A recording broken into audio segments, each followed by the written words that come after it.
நல்ல தகப்பனே, சர்வ வல்லமை உள்ள எங்கள் ஆண்டவரே, தனிமையான சொல்கிறோம்.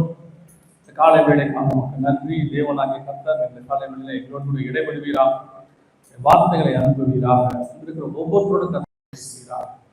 எங்கள் ஆண்டவர் இயேசு கிறிஸ்துவின் நாமத்தில் பிதாவே, அல்லேலூயா. காலை வேளையிலே நாம் கொஞ்ச நேரம் சில ஆவிக்குரிய காரியங்களை குறித்து நாம் பார்க்க போகிறோம். மாலையிலே வருகை கடந்த காரியங்களையும் வருகைக்கு ஆயத்தப்படுதலை குறித்து நாம் பார்த்து கொண்டிருக்கிறோம்.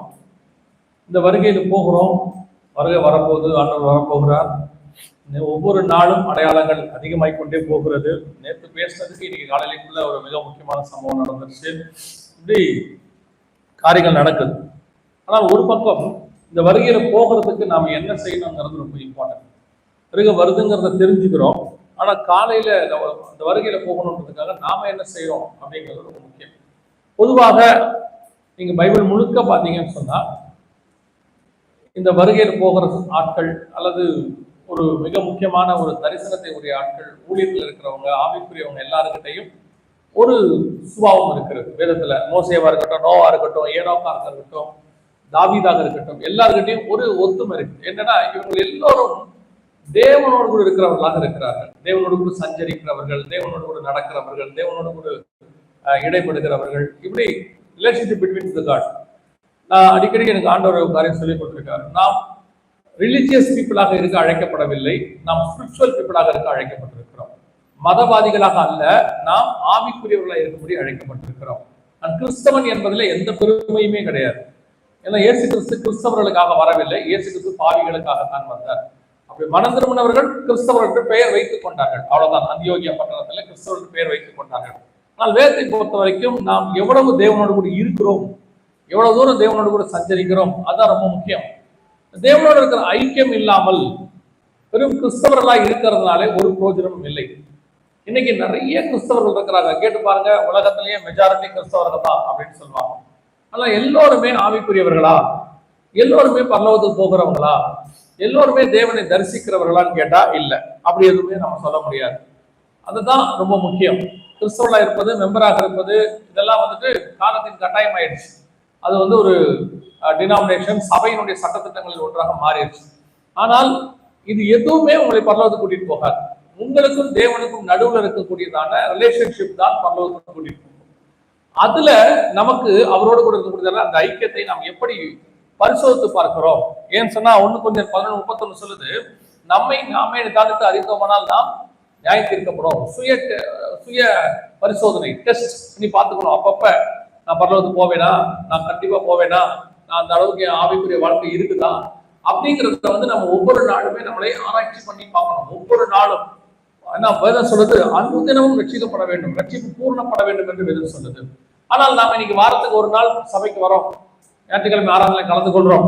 நான் பொதுவாக பேசுகிறேன், எல்லாரையும் சொல்லலாம். இப்ப இவ்வளவு கூட்டம் இருக்கிறது, இவ்வளவு கூட்டமும் இந்த 2 நாள் கூட்டங்களுக்கு வந்தாங்களான்னு பார்த்தா அப்படி நம்ம சொல்ல முடியாது. எல்லாருமே வந்தாங்களா அப்படின்னு சொல்ல முடியாது. அந்த ஞாயிற்றுக்கிழமை மட்டும் வருகிறவர்கள் இருக்கிறார்கள், கிறிஸ்துமஸ்க்கு மட்டும் வரவங்க இருக்காங்க, நியூ இயருக்கு மட்டும் வரவங்க இருக்கிறாங்க, அல்லது ஏதாவது ஸ்பெஷல் காரியங்களுக்கு மட்டும் வரவங்க இருக்கிறாங்க. ஆனால் ஒவ்வொரு நாளும் தேவனோடு கூட சஞ்சரிக்கிறவர்கள், ஒவ்வொரு நாளும் தேவனோடு கூட இருக்கிறவர்கள், அதுதான் மெயின். அதுல இந்த இவ்வளவு விஷயங்கள் இருக்குது. அதுல ரொம்ப இம்பார்ட்டன்டான ஒரு சில காரியங்களை தான் இன்னைக்கு காலையில ஜெபத்துல இருக்கும்போது ஆண்டவர் சில காரியங்களை உணர்த்தினார். அதைத்தான் பர்சனலா எனக்கு ஆண்டவர் சொல்றதா நான் செய்தியா கொடுக்குறது. ஏன்னா எனக்கு ஒரு பரிசுத்தவான் எனக்கு சொன்னாரு ஒரு 15 வருஷத்துக்கு முன்னாடி, ஆனா நீங்க எப்படி நான் செய்தி ப்ரிப்பேர் பண்ணுவீங்க அப்படின்னு. அப்ப அவர் சொன்னாரு, அவருக்கு அவங்களுடையதான மூத்த ஊழியர் சொல்லி கொடுத்தாராம், don't prepare the message, prepare your self அப்படின்னாராம். நீ செய்தி ஆயத்தம் பண்ணதை விட உன்னை ஆயத்தம் பண்ணு, செய்தி கிடைச்சிரும் அப்படின்னாங்க. அப்போ ஒவ்வொரு வார்த்தையும் அதுல ஆண்டவர் பேசுகிறது முதல்ல நமக்காக இருக்கிறது. அதுதான் பின்னாட்களே செய்தியாய் மாறுகிறது. அதான் பவுல் சொல்றார், நீங்களே எங்களுடைய நிருபங்களாக இருக்கிறீர்கள், நீங்க தான் எங்களுடைய லெட்டர்ஸ். உங்களை பார்க்கும் பொழுது ஜனங்கள் வந்து அந்த நிருபத்தை புரிஞ்சு கொள்வாங்க அப்படின்னு அர்த்தம். அப்படி இருக்கும் பொழுது இன்னைக்கு காலையில இந்த வசனம் ஆண்டவர் ஞாபகப்படுத்தினாரு. ஏசாயா புத்தகம் 50ஆம் அதிகாரம் 4ஆம் வசனத்துல, இளைப்படைந்தவனுக்கு சமயத்துக்கு ஏற்ற வார்த்தை சொல்ல நான் அறியும்படி கர்த்தராகிய ஆண்டவர் எனக்கு கல்விமான நாவை தந்துவினார், காலை தோறும் என்னை எழுப்புகிறார். இது யாரை பத்தின தீர்க்க தரிசனம் தெரியுமா? இது யாரை பத்தி சொல்லப்படுது அப்படின்னு உங்களுக்கு தெரியுமா? இந்த வசனத்தை நல்லா கூர்ந்து கவனிச்சு பாருங்க. வரப்போகிற இயேசு கிறிஸ்துவை பற்றின ப்ராபசி இயேசு சொல்றாரு. இது இயேசு சொல்றது. இயேசு கிறிஸ்து தன்னை குறித்து சொல்லுகிறார். பிதாவாகிய தேவன் என்ன பண்றாரா, காலை தோறும் அவரை எழுப்புகிறாரா? கற்றுக்கொள்ளுகிறவர்களைப் போல நான் கேட்கும்படி என் செவியை திறக்க செய்கிறார். கர்த்தராகிய ஆண்டவர் என் செவியை திறந்தார். நான் எதிர்க்கவும் இல்லை, நான் பின்வாகவும் இல்லை. அடிக்கிறவர்களுக்கு என் முதுகையும் தாடை மயிரை பிடுங்கிறவர்களுக்கு என் தாடைகளையும் ஒப்புக் கொடுத்தேன். அவமானத்துக்கும் உமிழ்நெருக்கும் என் முகத்தை மறைக்கவில்லை. இது யார பத்தி? இயேசு கிறிஸ்துவ பத்தி. அப்ப இயேசு கிறிஸ்து தன்னை குறித்து அவர் அநேக இடங்கள்ல இயேசு சொல்றாரு, என் பிதாவின் சித்தத்தை செய்வதே எனக்கு போஜனமா இருக்கு. அப்ப இயேசு என்ன பண்றாரு? ஒவ்வொரு நாளும் டெய்லி அன்னன்னைக்கு செய்கிறதான வேலைகளை ஏர்லி மார்னிங் போய் என்ன பண்றாரா? பிதா கிட்ட இருந்து வாங்குறாராம். வாங்கிட்டு அன்னைக்கு என்ன பண்ணணும், அன்னைக்கு யாருகிட்ட பேசணும், வர்றவங்களுக்கு என்ன பதில் கொடுக்கணும் அப்படின்றத பிதாவாகிய தேவன் டெய்லி இயேசுவுக்கு சொல்லி கொடுக்கிறாராம். இந்த வசனம் அப்படிதான் சொல்லுது. கர்த்தராகிய ஆண்டவர் எனக்கு கல்விமான நாவை தந்துள்ளார். காலை தோறும் என்னை எழுப்புகிறார். கற்றுக்கொள்ளுகிறவர்களைப் போல நான் கேட்கும்படி என் செவியை அவர் என்ன செய்யறார்? திறந்துள்ளார் அப்படின்னு வசனம் சொல்லுது. அப்போ நாளும் நான் தேவனோடு கூட சஞ்சரிக்கணும், வருகையில போகணும், கர்த்தரோடு கூட இருக்கணும், அதே நேரத்துல குடும்பத்தையும் நடத்தணும், வேலையும் பார்க்கணும். இவ்வளவு வேலைகள் இருக்கு. நம்ம எல்லாம் இன்னைக்கு சொல்லக்கூடியதான மிக முக்கியமான ஒரு விஷயம் என்னன்னா, நான் ரொம்ப பிஸி. இதுக்கு நடுவுல பைபிள் வாசிக்க நேரம் இல்லைன்னு சொல்றவங்க இருக்கிறாங்க, ஜோம் பண்றதுக்கு நேரம் இல்லைன்னு சொல்றவங்க இருக்கிறாங்க, இன்னும் சொல்ல போனா ஸ்பிரிச்சுவல் ஆக்டிவிட்டிஸ்க்கு நேரமே இல்லை. நீங்க எல்லாருமே இப்ப சொல்றது, அதுவும் இந்த ஒரு 15 வருஷம் 20 வருஷம் கரெக்டா சொல்லணும்னா ஒரு 15-20 வருஷமாக உலகம் ரொம்ப பிஸி ஷெட்யூல்ல ஓடுது. Busy schedule. அன்னைக்கு ஒருத்தரோட பேசிட்டு இருக்கும்போது சொன்னாரு, நாம கண்டுபிடிச்ச கண்டுபிடிப்புகள் எல்லாமே எதுக்காகனா மனுஷனை ரிலாக்ஸ் ஆக்குறதுக்கு. மனுஷன் என்ன பண்றது? ரிலாக்ஸ் ஆக்கி அவனுடைய டென்ஷனை குறைக்கிறதுக்காக தான் கண்டுபிடிச்சாங்க. உதாரணமா ஒரு வாஷிங் மிஷின் இருக்குது. இந்த வாஷிங் மிஷின் எதுக்காக வந்துச்சு? நீங்க தண்ணி துணியை ஊற வச்சு அதுக்கப்புறம் அதை அலசி துவைச்சு புளிஞ்சு அப்புறம் கொண்டு போய், இது ஒரு பெரிய வேலை இல்ல. இதுல இருந்து உங்களை ரிலாக்ஸ் ஆக்கிறதுக்கு தான் என்ன கொடுத்தாங்க? வாஷிங் மிஷின் வந்துருச்சு. இப்ப நீங்க ரிலாக்ஸா இருக்கீங்களா? ரிலாக்ஸ் ஆயிட்டீங்களா? இல்ல பாருங்க, இப்ப வாஷிங் மிஷினே உங்களுக்கு டென்ஷனா இருக்குது இல்லையா? அதுல செமி இருக்குது, ஃபுல்லி ஆட்டோமேட்டிக் இருக்குது. அந்தந்த ஆளுக்கு ஏத்த மாதிரி, அந்த அம்மா செமியா இருந்துச்சுன்னா செமி, ஃபுல்லா இருந்துச்சுன்னா ஃபுல்லி ஆட்டோமேட்டிக். அந்தந்த ஆளுக்கு ஏத்த மாதிரி. இப்ப இது எல்லாமே உங்களை ரிலாக்ஸ் ஆக்கி இருக்குதா? சரி, மனுஷன் நடந்து போறது, சைக்கிள்ல போறது கஷ்டமா இருக்குதுன்னு சொல்லி கார் கண்டுபிடிச்சாங்க. இப்போ கார்ல போற அத்தனை பேருக்கு டென்ஷனா இருக்கா? ரோட்ல டிராபிக் பயங்கர டென்ஷன். இப்ப அவன் சரீர டென்ஷன் போய் மென்டல் டென்ஷன் வந்துட்டான். இப்ப என்ன கண்டுபிடிச்சிருக்காங்கன்னா, கடந்த 30-40 வருஷமாக மனுஷனுடைய ஸ்ட்ரெஸ்ஸும் டிப்ரெஷனும் 100% இன்க்ரீஸ் ஆயிருக்கு. எப்போ குறையும் நினைச்சு எதெல்லாம் கண்டுபிடிச்சோமோ அதெல்லாம் இப்ப நம்ம என்ன ஆக்கி இருக்குது? அதிகமாக்கி இருக்குது. ஸ்ட்ரெஸ் அதிகமா இருக்கு, டிப்ரெஷன் அதிகமா இருக்குது. இப்ப எல்லாமே ஒரு காலத்துல நல்லா படிச்சா வாழ்க்கை நல்லா இருக்கும், எதிர்காலம் சூப்பரா இருக்கும் அப்படின்னு தான் படிக்க வச்சோம். இப்ப படிப்பே பையனுக்கு டிப்ரெஷன் ஆயிடுச்சு.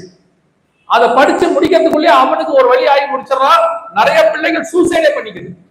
யோசிச்சு பாருங்க, இந்த ஒவ்வொரு நாளும் நம்மளுடைய வேலை நமக்கு அவ்வளவு டென்ஷனாக இருக்கிறது.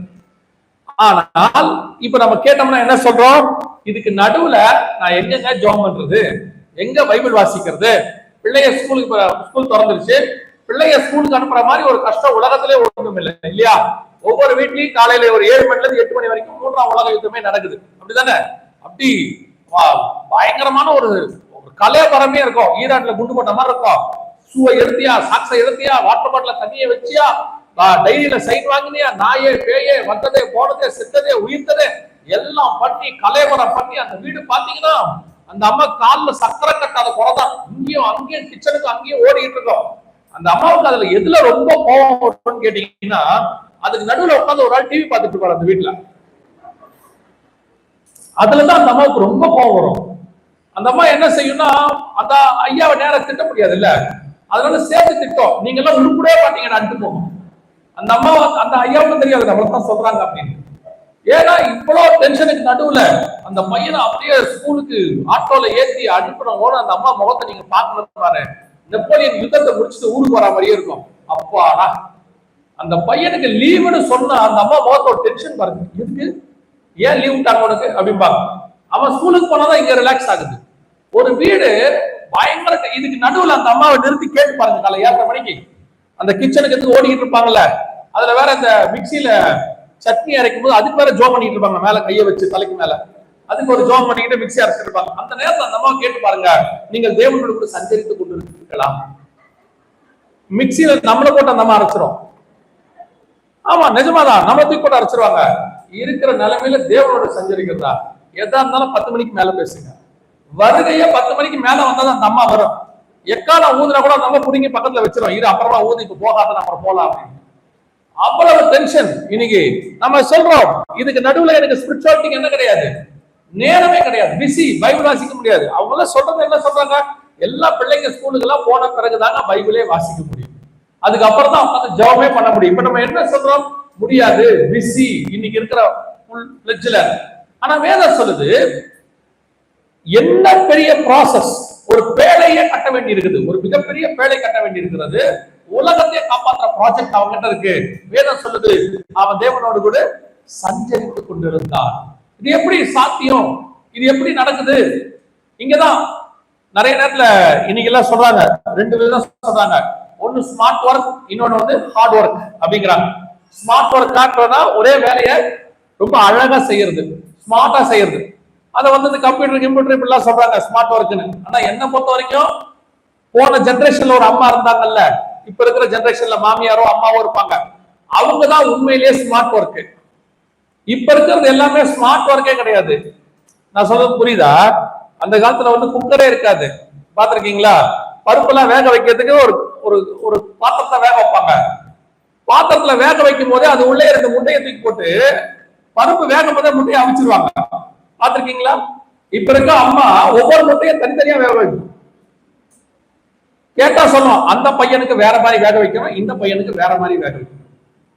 அவங்க ரொம்ப யோசிச்சு வேலை செய்வாங்க, ஸ்மார்ட் ஒர்க். இப்ப இருக்க ஹார்ட் ஒர்க். ஆனால் இந்த ஆவிக்குரிய வாழ்க்கைக்கு வரும்பொழுது உங்களுடைய ஸ்மார்ட் ஒர்க் தேவைப்படுகிறது.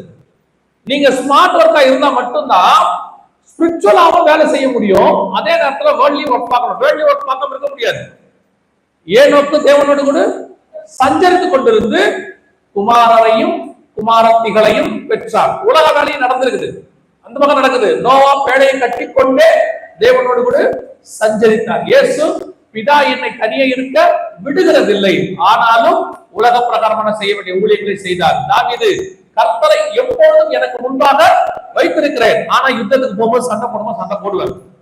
அப்போ இந்த வேலையும் நடக்கணும், அந்த வேலையும் நடக்கணும். ஒரு சிலர் சொல்றாங்க, நான் ஆண்டோட சஞ்சரிக்க போறேன், என்ன பண்ண போறேன், மோசே மாதிரி நான் மலைக்கு மேல போயிடுறேன், போயிட்டு அவ்வளவுதானா, அப்ப குடும்பத்தை பார்க்க வேண்டாமா? சிலர் குடும்பத்தை பார்க்க ஆரம்பிச்சுட்டாங்க. அவங்க என்ன சொன்னாங்க, இந்த குடும்பத்தை பார்க்க ஆரம்பிச்சதுல இருந்து நான் என்ன செய்ய முடியறது இல்ல, ஜோப் பண்ண முடியறது இல்ல, பைபிள் வாசிக்க முடியறது இல்ல. இந்த ரெண்டையும் ஒன்னா பேலன்ஸ் பண்ணி கரெக்டா செய்யறது இல்ல. அதுக்கு செய்யறதுக்கு மிக முக்கியமாக நீங்கள் செய்ய வேண்டிய ஒரு ஈஸி மெத்தட் என்னன்னு கேட்டா, இந்த வசனம் சொல்லுது ஏசாயா 54, காலை தோறும் அவர் என்னை எழுப்புகிறார், கற்றுக்கொள்ளுகிறவனை போல என் செவியை அவர் திறக்குகிறார். அங்க வசனம் சொல்லுது பாருங்க, நான் கேட்கும்படி என் செவியை. காலையில உட்கார்ந்து ஆண்டவர்கிட்ட யூ மஸ்ட், நீங்க உட்கார்ந்து ஆண்டவர்கிட்ட பேசணும். ஆண்டவர்கிட்ட பேசும்போதுதான் ஒவ்வொரு நாளும் நீங்கள் செய்ய வேண்டியதை சாட் போட்டு ஆண்டவர் கொடுப்பாரு. இதெல்லாம் நடக்குவாங்க, வாய்ப்பு இருக்குதா அப்படின்னு கேட்டீங்கன்னா, இல்லாத விஷயத்த சொல்லல. ஏசாயா 54 சொல்லுது, ஒவ்வொரு நாளும் நாம் செய்ய வேண்டியதை என்ன செய்யணும், இளைப்படைந்தவனுக்கு சமயத்துக்கு ஏற்ற வார்த்தை சொல்லும்படி. ஏன் இயேசு எல்லாருக்கும் பெர்ஃபெக்ட்டா பதில் கொடுத்தாரு? இயேசு அத்தனை பேருக்கு, பரிசேயர்களுக்கு ஒரு பதில், அதே வேதவாரர்களுக்கு ஒரு பதில், அதே நேரத்தில் சமாரிய ஸ்திரீக்கு பேசும்போது அவங்களுக்கு வேற பதில், 100க்கு அதிபதி வரும்போது வேற பதில், சீஷர்களுக்கு வேற மாதிரி பதில். யார் யாருக்கு என்னென்ன பதில் கொடுக்கணும், எப்படி பேசணும் அப்படிங்கிறத பிதா காலையிலே அவருக்கு சொல்லிடுவாராமா. நான் சொல்றது ஒரு உதாரணம், ஒரு டைம் டேபிள் வச்சுக்கோங்க. பிதா காலையிலே சொல்லிடுவாரு, இன்னைக்கு உன்னை பார்க்க 12 சீஷர்கள் வருவாங்க, இந்த 12 பேரை நான் செலக்ட் பண்ணிருக்கிறேன், இந்த வர 70 பேர்ல இந்த 12 பேரை செலக்ட் பண்ணு அப்படின்னு சொல்லிடுவாராம். அது மட்டும் இல்ல, அடுத்து இன்னைக்கு நீ ஒரு சமாரிய ஸ்திரியை பார்க்கணும், அந்த அம்மா வச்சு ஒரு கிராமத்தை ரட்சிக்க வேண்டியிருக்கு, அந்த அம்மா இந்த மாதிரி பேசும், அந்த அம்மாவுக்கு இந்த மாதிரி பதில் கொடுங்க. பிதா அவருக்கு சொல்லிடுவாராம். இயேசு கிறிஸ்து இருக்கக்கூடிய ஒரு அற்புதமான குணாதிசயம். நம்ம வாழ்க்கையில ஏன் இவ்வளவு டென்ஷன்? டெய்லி சிலர்லாம் பாத்தீங்கன்னா 40 வயசுல பிபி, 35 வயசுல சுகர். காரணம் என்ன கேட்டா ஒரே வார்த்தை சொல்றாங்க, பயங்கர டென்ஷன், ஸ்ட்ரெஸ், டிப்ரெஷன். இயேசுநாதருக்கு உலகத்தையே சுமந்துட்டு இருக்கிற பிரச்சனை, அவருக்கு ஸ்ட்ரெஸ்ஸும் இல்லை, டிப்ரெஷனும் இல்லை. அவர் ரொம்ப கூலா இருக்காரு, ரொம்ப கூலா இருக்கிறாரு. சிலர்லாம் பாத்தீங்கன்னா, உங்களுக்கு நம்ம ஆபீஸ்ல வேலை செய்யும் போது ஆவிக்குரியவர்களை பார்த்தா அந்த ஆவிக்குரிய அல்லாதவர்களுக்கு, நான் பிலீவர்ஸ்க்கு கொஞ்சம் கோபம் வரும். என்ன காரணம்னா நம்மளை விட அவங்களுக்கு பிரச்சனை கம்மியா தான் இருக்கும், பட் நம்ம தான் பிரச்சனை ஜாஸ்தி இருப்போம். ஆனா நம்ம முகத்துல ஒரு சந்தோஷம் இருந்துகிட்டே இருக்கும். நம்ம ஒரு பாட்டு பாடிட்டே இருப்போம், இல்லைன்னா ஒரு நம்ம முகத்துல ஒரு ரட்சிப்பின் சந்தோஷம் இருக்கும். இதை பார்த்த உடனே அந்த நான் பிலிவருக்கு கோவம் வரும். பெரும்பாலும் மேல இருக்கிற மேனேஜருக்கு கோவம் வரும். என்ன இவன் நம்மளை விட கம்மியா சம்பளம் வாங்கலாம், ஆனா ஆள் சந்தோஷமாவே இருக்கானே அப்படின்னு சொல்லிட்டு நமக்கு மேல இருக்கிறவங்க கோவம் வரும். அதுவே எரிச்சலா மாறும். ஒரு நாள் கூப்பிட்டு கேட்பாங்க, என்ன ரொம்ப முகத்துல சந்தோஷமா இருக்க என்ன அப்படிம்பாங்க. நமக்கு அந்த சந்தோஷம் எதனால வருதுன்னு கேட்டீங்கன்னா, பணத்தினாலேயோ வேற எதனாலயோ வரல, ஆண்டவர் நமக்குள்ள அந்த சந்தோஷத்தை கொண்டு வச்சிருக்கிறது. அது டெய்லி நம்ம முகத்துல பிரதிபலிக்குது. நமக்கு இல்லாத பிரச்சனையா? நீங்க யோசிச்சு பாருங்க. நம்ம சோகத்துல பாட்டு பாடுவோம். நம்ம ரொம்ப பாரம் ஆயிடுச்சுன்னா, ரொம்ப ஒரு பாரம் இதானா அது நம்ம ஒரு பாட்டுல தான் எக்ஸ்பிரஸ் பண்ணுவோம். ஆனா தூரத்துல இருந்து பாக்குறவனுக்கு என்ன தோணும்னா, எவ்வளவு சந்தோஷமா இருந்தா அவன் பாடின்னு போவான். அவன் அப்படிதான் நினைச்சுப்பான். நானு ஊழியத்துக்காக வெளிநாட்டுல இருந்து வந்துட்டேன். வந்து ஒரு 11 மாசம் எனக்கு ஊழியமே கிடையாது. அப்ப என் நண்பர் ஒருத்தர் நான் பிலீவர், அவரு என் கூட இருந்தாரு. அவர் பக்கத்து வீடு. நான் அவரு தான் டெய்லி போவோம் வருவோம். எனக்கு பிரச்சனைக்கு நடுவில் பாட்டு பாடிட்டே இருக்கணும். எனக்கு பாடினாதான் நான் ரிலாக்ஸ் ஆவேன். ஆனா நான் பாடினா கூட இருக்கிற டென்ஷன் ஆகும். அது வேற விஷயம். நம்ம குரல் அப்படி ஒரு நல்ல அவன் பயங்கரமா டென்ஷன் ஆவான். ஆனா நான் பாடிட்டே இருந்தா எனக்கு ரிலாக்ஸ் ஆகும். அப்ப நான் என்ன செய்யறேன், பாடிட்டே இருக்கிறேன். ஒரு நாள் எங்க அம்மா கிட்ட போய் என் ஃப்ரெண்டு கேட்கிறாரு, அம்மா எனக்கும் அவனுக்கும் ஒரே பிரச்சனை, 2 பேருக்கும் 2 பிள்ளைகள், எனக்கும் ஃபீஸ் கட்டுற ப்ராப்ளம் இருக்கு, அவனுக்கும் இருக்கு, எனக்கு நல்லா தெரியுது. இன்னும் சொல்ல போனா எனக்காவது கொஞ்சம் சோர்ஸ் இருக்கு, அவன் ரொம்ப கஷ்டப்படுறான்னு தெரியுது. ஆனா எப்படிமா அவன் சிரிச்சுட்டே இருக்கிறான் அப்படின்றான், பாட்டு பாடிட்டே இருக்கிறான். காரணம் என்ன? இது வேற எதாலையும் வந்ததல்ல, கர்த்தர் நம்மோடு கூட இருந்து அதை ஏற்படுத்துகிறார்.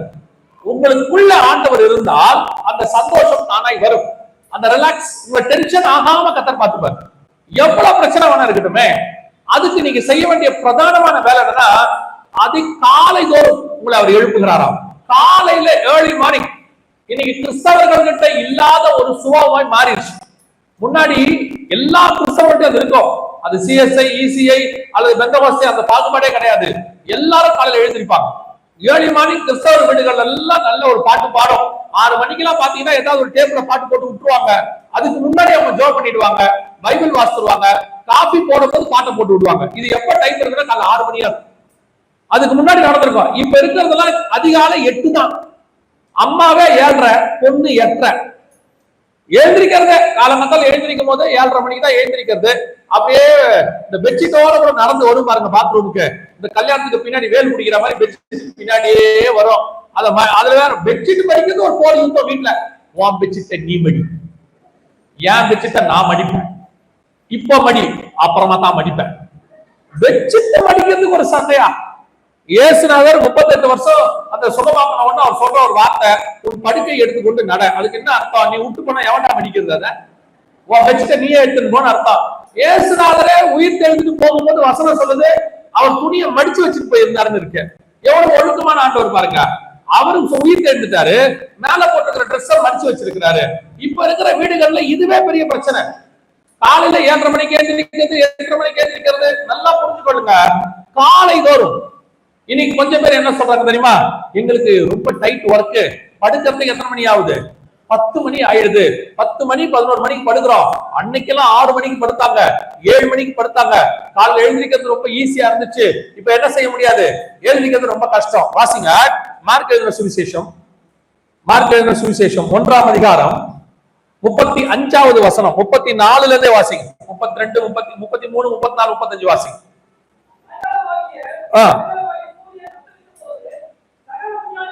சூரியன் அஸ்தமித்த போது, சாயங்காலம் வாசிங்க. அவர் அதிகாலையில் இருட்டோடு எழுந்து புறப்பட்டு வனாந்திரமான ஒரு இடத்துக்கு போய், நைட்டு முழுக்க என்ன நடந்திருக்குது? நைட்டு முழுக்க என்ன நடந்திருக்குது? ஊழியம் நடந்திருக்குது நைட்டு முழுக்க. இன்னும் நீங்க மத்தியில அது இருக்கு, போய் வாசித்து பாருங்க. நெடுநேரம் அவர் சுகமாக்கி கொண்டிருந்தார்னு இருக்குது. ஆனால் வசனம் சொல்லுது, இவ்வளவு மினிஸ்ட்ரியை முடிச்சுட்டு அவர் அதிகாலையில் இருட்டோடு எழுந்து. அப்படின்னா என்ன அர்த்தம்? அவர் வேலை இருக்குது, யாரு இங்க வேலை இல்லைன்னு சொல்லல. ஆனால் early morning prayer is very important. அதிகாலையில், இந்த அதிகாலை என்கிறதை எல்லா கிறிஸ்தவர்களும் கண்டிப்பாக செய்ய வேண்டியது. இது ஆப்ஷனே கிடையாது, நோ மோர் ஆப்ஷன். ஏன்னா காலை தோறும் அவருடைய கிருபை எப்படி இருக்கிறது? புதிதா இருக்கிறது. காலைனா அதுவும் ஏழை மார்னிங், அதுவும் ஒரு ஊழியத்துக்குள்ள இருக்கிறவங்க, ஆவிக்குரிய வாழ்க்கையில் இருக்கிறவங்க, ஊழியம் செய்ய விரும்புறவங்க, அல்லது குடும்பத்தை சக்சஸ்ஃபுல்லா நடத்தணும்னு நினைக்கிறவங்க, வியாபாரம் சக்சஸா இருக்கணும்னு நினைக்கிறவங்க, உங்க லைஃப்ல கர்த்தர் இருந்து சக்சஸா போகணும்னு நினைக்கிற அத்தனை பேரும் செய்ய வேண்டிய மிக முக்கியமான practice, exercise early morning prayer. பெற்றோருக்கு சொல்லுகிறேன், பிள்ளைகளை காலையில எழுப்புங்க, ஏர்லி மார்னிங் எழுப்புங்க. நீங்களே என்னங்க பாவம் பார்க்காதீங்க, ஐயோ பாவம் பிள்ளை ஸ்கூலுக்கு போகுது, ஸ்கூலுக்கு தான் போகுது. நீங்க சொல்றது எப்படி இருக்குன்னா, அது AK-47 எடுத்துக்கிட்டு வார் ஃப்ரண்ட்டுக்கு போகுதுன்ற மாதிரி இருக்குது. அது ஸ்கூலுக்கு போகுது, அது ஸ்கூலுக்கு போகுது. அதுவும் என்ன போகுது, காலையில தூக்கி ஒரு மூட்டை தூக்கி அது மேல போடுறீங்க, 7:30 போகுது. இருக்கட்டும், இது எல்லாம் அது ஒரு வருஷம் பாஸ் பண்றதுக்காக நீங்க பண்றது. ஆனா உங்க பிள்ளை லைஃப்ல பாஸ் பண்ணணும்னா உங்க பிள்ளைக்கு நீங்க சொல்லிக் கொடுக்க வேண்டியது ஏர்லி மார்னிங் பிரேயர். இது ரொம்ப முக்கியம். இன்னைக்கு ஆவிக்குரிய குடும்பங்கள் அல்லது கிறிஸ்தவ குடும்பங்களில் காலை ஜெபம் கிடையாது. காலையில ஒரு 3 மணில இருந்து, எங்க 3 மணியா அப்படின்னு கேட்காதீங்க, 3 to 6 தான் இருக்கிறதுலயே best time for the prayer. 3 to 6, 6க்கு முடிச்சிடணும். 3 to 6 ஆரம்பிக்கிறது இல்ல, 6க்குள்ள முடிச்சிடணும், பெஸ்ட் டைம். நான் சொல்லல, சயின்ஸே சொல்லுது. இது நம்ம ஆண்டவர் தான் ஃபர்ஸ்ட் சொல்லியிருக்கிறாரு. எங்கன்னா வாசிங்க, ஆதியாகமத்தின் புஸ்தகம் 3ஆம் அதிகாரம் 8வது வசனம் வாசி. ஆதியாகமம் 3:8 வாசி. பகலில் குளிர்ச்சியான வேளையிலே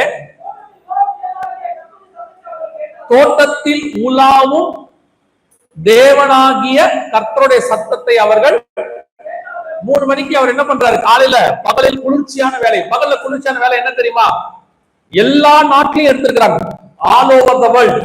எல்லா நாட்டிலையும் ஒரு நாட்டுக்கு குளிர்ச்சியான டைம் எது அப்படின்னு பார்த்தா, ஜனங்க எல்லாம் படுத்து, வாகனம் எல்லாம் ஓடி, கூடுமான வரைக்கும் எல்லாம் சைலண்ட் ஆகி, அது வரைக்கும் இருந்த சூடெல்லாம் குறைஞ்சி, ஒரு அமைதியா ஒரு இருக்கிறதுலயே அங்க ஒரு சில்லுன்னு இருக்கக்கூடிய கிளைமேட் எத்தனை மணிக்கு வருதுன்னா, ஏர்லி மார்னிங் 3 o'clock தான் வருதாமா. Early morning 3 o'clock. நீங்க கூட பாருங்க, நல்லா தூங்கும் போது 10 மணிக்கு கூட படுத்துருவீங்க, ஆனா 3 மணிக்கு ஏசி ஆஃப் பண்ணிடுவீங்க. அந்த 2-3 மணி ஆகும்போது குளிர் உச்சத்துக்கு போகுது, நம்ம நிறைய 2 டிகிரி இன்க்ரீஸ் ஆகும். ஏன்னா எல்லாம் ஓடி அடங்கும் போது ஆட்டோமேட்டிக்கா குளிர் ஆகுதுன்னு சொல்றாங்க.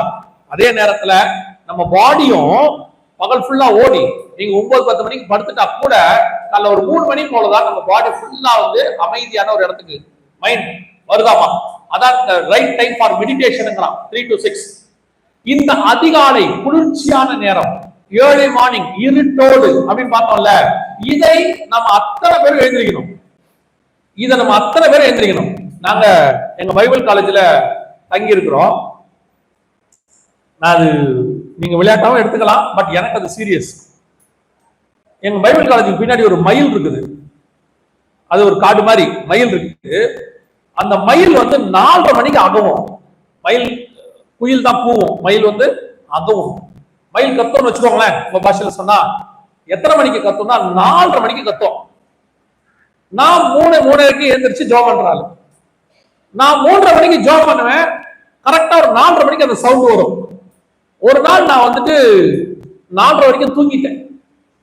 4:30 மணிக்கு எழுந்திரிச்சு ரெஃப்ரெஷ் ஆகிட்டு இருக்கிற மயில் கத்துது. உண்மையிலே ஆத்மாக்குள்ள ஒரு துக்கம் வந்துருச்சு, இன்னைக்கு மயில் முந்திருச்சு. டெய்லி நான் தான் முந்துவேன், இன்னைக்கு மயில் என்ன செஞ்சிருச்சு? முந்திருச்சு. மறுநாள்ல இருந்து உற்றக்கூடாது. ஆவியானவர் சொன்னாரு, உற்றாத, காலைல எழுந்திரி, நீயா அதுவான்னு பாத்துருவோம். அந்த மாதிரி கர்த்தரை துதிக்கிறதுக்கு காலையில எழுந்திரிக்கிறதுக்கு போட்டி வரணும், இயற்கையோட போராடணும். இயற்கையெல்லாம் ஏர்லி மார்னிங் நல்லா கவனிச்சு பாருங்க, பறவையெல்லாம் நைட்டு சவுண்டே கொடுக்காது. கரெக்டா காலையில 4:30 மணிக்கு பாருங்க, எல்லா சவுண்டும் வரும். காக்கா கத்துற சவுண்டு, குருவி கத்துற சவுண்டு, மயில் கத்துற சவுண்டு, எல்லாம் வசனம் சொல்லுது. காலை தூரம் எல்லாம் கத்தரை நோக்கி பார்த்துதா, கத்தரை துதிக்குதா. அது துதிக்கிறதுக்கு முன்னாடி நம்ம துதிக்க ஆரம்பிச்சிடணும், நம்ம முந்திக்கணும். வழிபாடு பண்றவங்க பாருங்க, தங்கள் கடவுளுக்கு 5 மணிக்கு தேடுவாங்க, 5-5:30 மணிக்கு அவங்க தேட தொடங்குவாங்க. நம்ம 3-4 ஆரம்பிச்சிடணும். நம்ம தேவனை நம்ம தான் ஃபர்ஸ்ட் தேடணும். பூமியில இருந்து போற குரல் நம்ம குரலா இருக்கணும். ஃபர்ஸ்ட் குரல் ஆண்டவர் ஆராதிக்கிற ஆராதனை நம்ம ஆராதனையா இருக்கணும். பரலோகத்துல இருந்து எங்க சவுண்ட் வந்தா நம்ம சவுண்டா இருக்கணும். அது அப்படி ஒரு வைராக்கியம் வரணும். உங்க வீட்டுல அப்படி ஒரு சவுண்ட் வந்துச்சுன்னா யோசிச்சு பாருங்க, பரலோகத்தோட விஷன் நேரம் உங்க வீட்டுல இருக்கும். தேவ தூதர்கள் ஏறுகிறது ஏறுவதும் இறங்குகிறதும் உங்க வீட்டுல இருக்கும். இப்படி சபையில இருக்கிற எல்லா விசுவாசியும் 3-4 மணிக்கு ஜெபம் பண்ண ஆரம்பிச்சா யோசிச்சு பாருங்க, அதற்கு பேர் தான் ரிவைவல், அதற்கு பேர் தான் எழுப்புதல். எழுப்புதல் என்பது வெளியிருந்து உள்ளே வராது, எழுப்புதல் என்பது உள்ள இருந்து வெளியே போகும். அதான் முக்கியம். எழுந்திருக்கிறோமா ஒரு பேசிக் இதான், ஆனா இதான் பிரைமரி.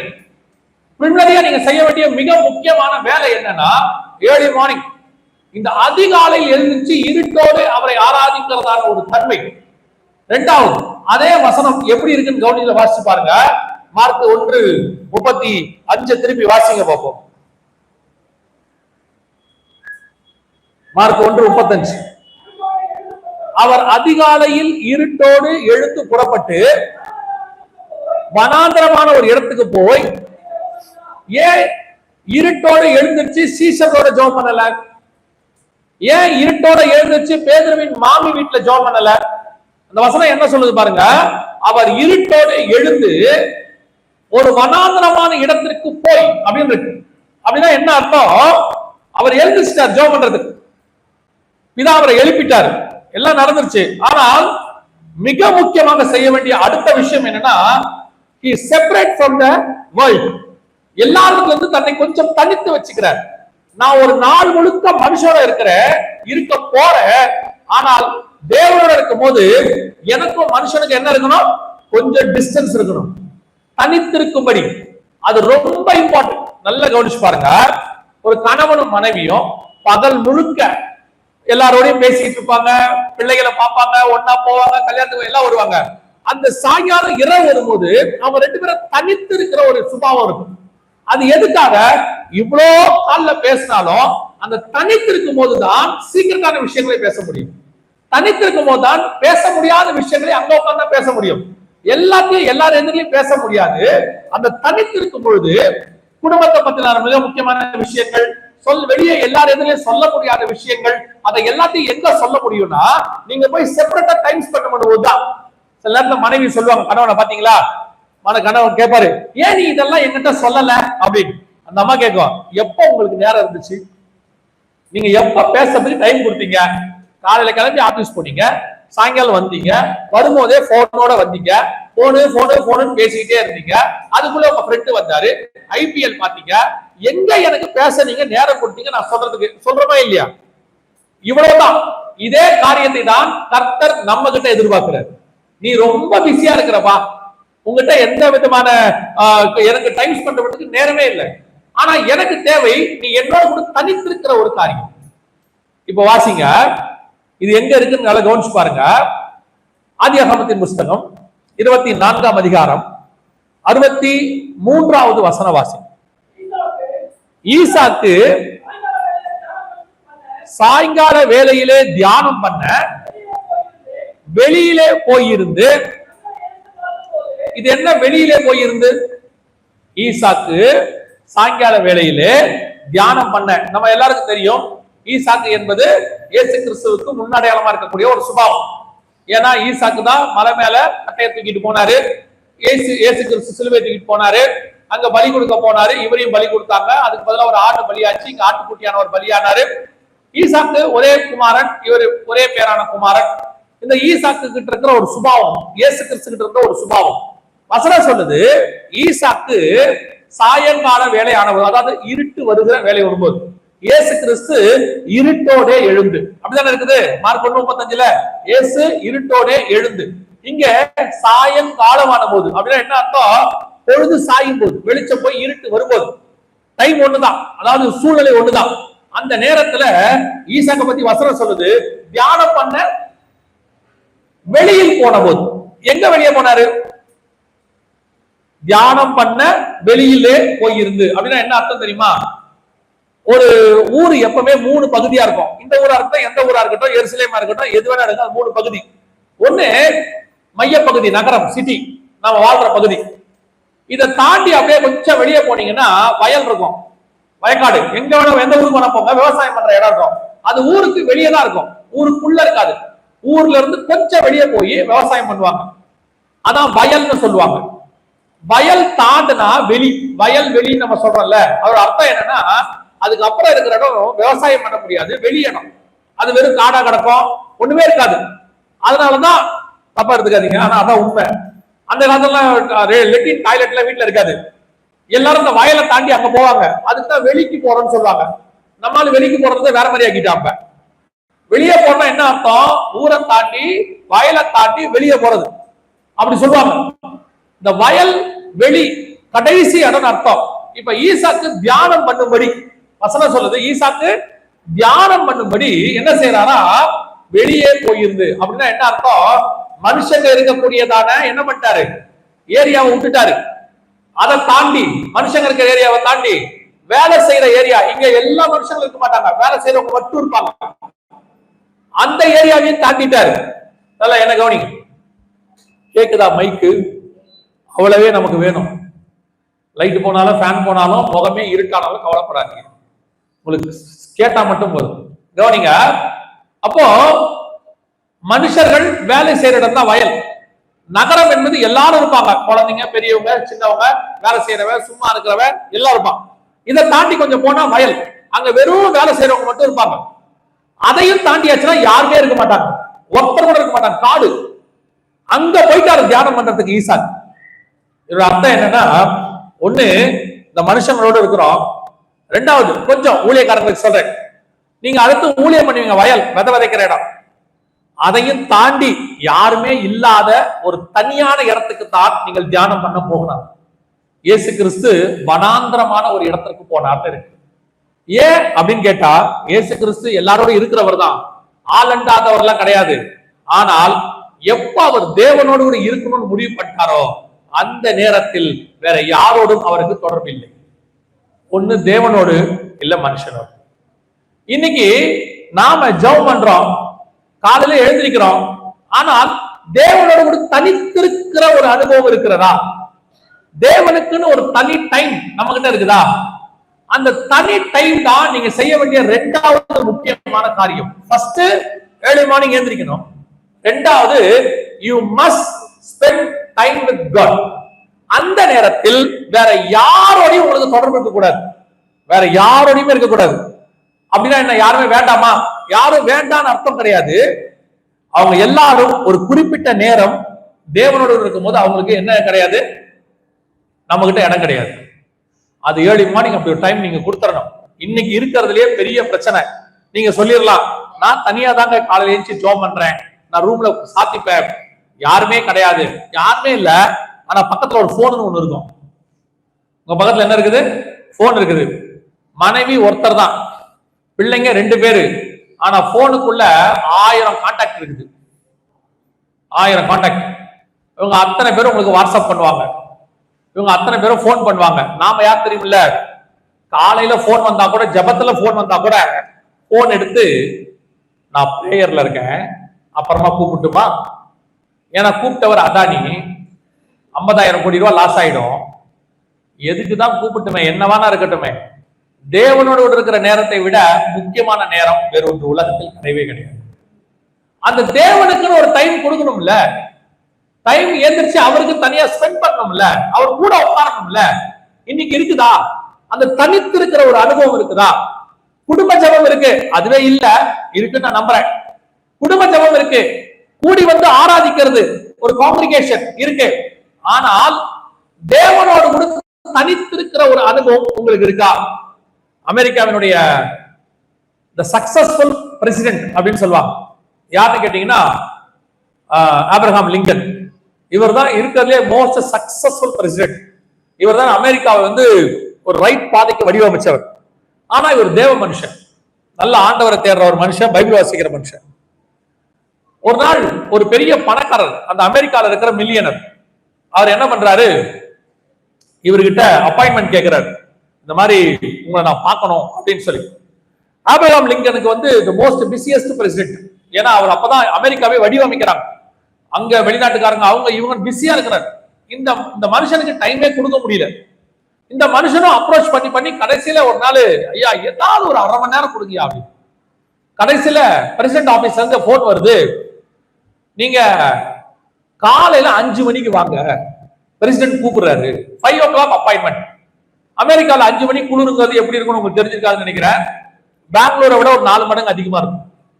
ஆனாலும் அந்த மனுஷன் சரி 5 மணிக்கு அதான் பிரசிடென்ட் நம்மள 5 மணிக்கு கூப்பிடுறாரு அப்படின்னு சொல்லிட்டு பிரசிடென்ட பார்க்க பிரசிடென்ட் ஆபீஸுக்கு போயிட்டார், ஜனாதிபதி ஆபீஸுக்கு போயிட்டார். போய் ஜனாதிபதியோட ஆபீஸ்ல உட்கார்றாரு. உட்காரும் போது யோனிங்க அமெரிக்க ஜனாதிபதி ஆபீஸுக்கு போறார். போய் அந்த ஜனாதிபதி ஆபீஸ்ல முன்னாடி உட்கார சேர்ல உட்கார்ந்தா உள்ள ஒருத்தர் பேசிட்டு இருக்கிறார். இந்த மனுஷனுக்கு ஷாக். நம்மளே 5 மணிக்கு வந்திருக்கிறோம், யாரோ ஒருத்தருக்கு 4:30 மணிக்கு அப்பாயின்மெண்ட் கொடுத்திருக்கிறார், அவர் 5 மணி வரைக்கும் பேசிட்டு இருக்கிறார் அப்படின்ட்டு. சரியா 5 மணி உள்ள இருந்து பெல் அடிக்கிறார், உள்ள வாங்க அப்படின்னு சொல்லி.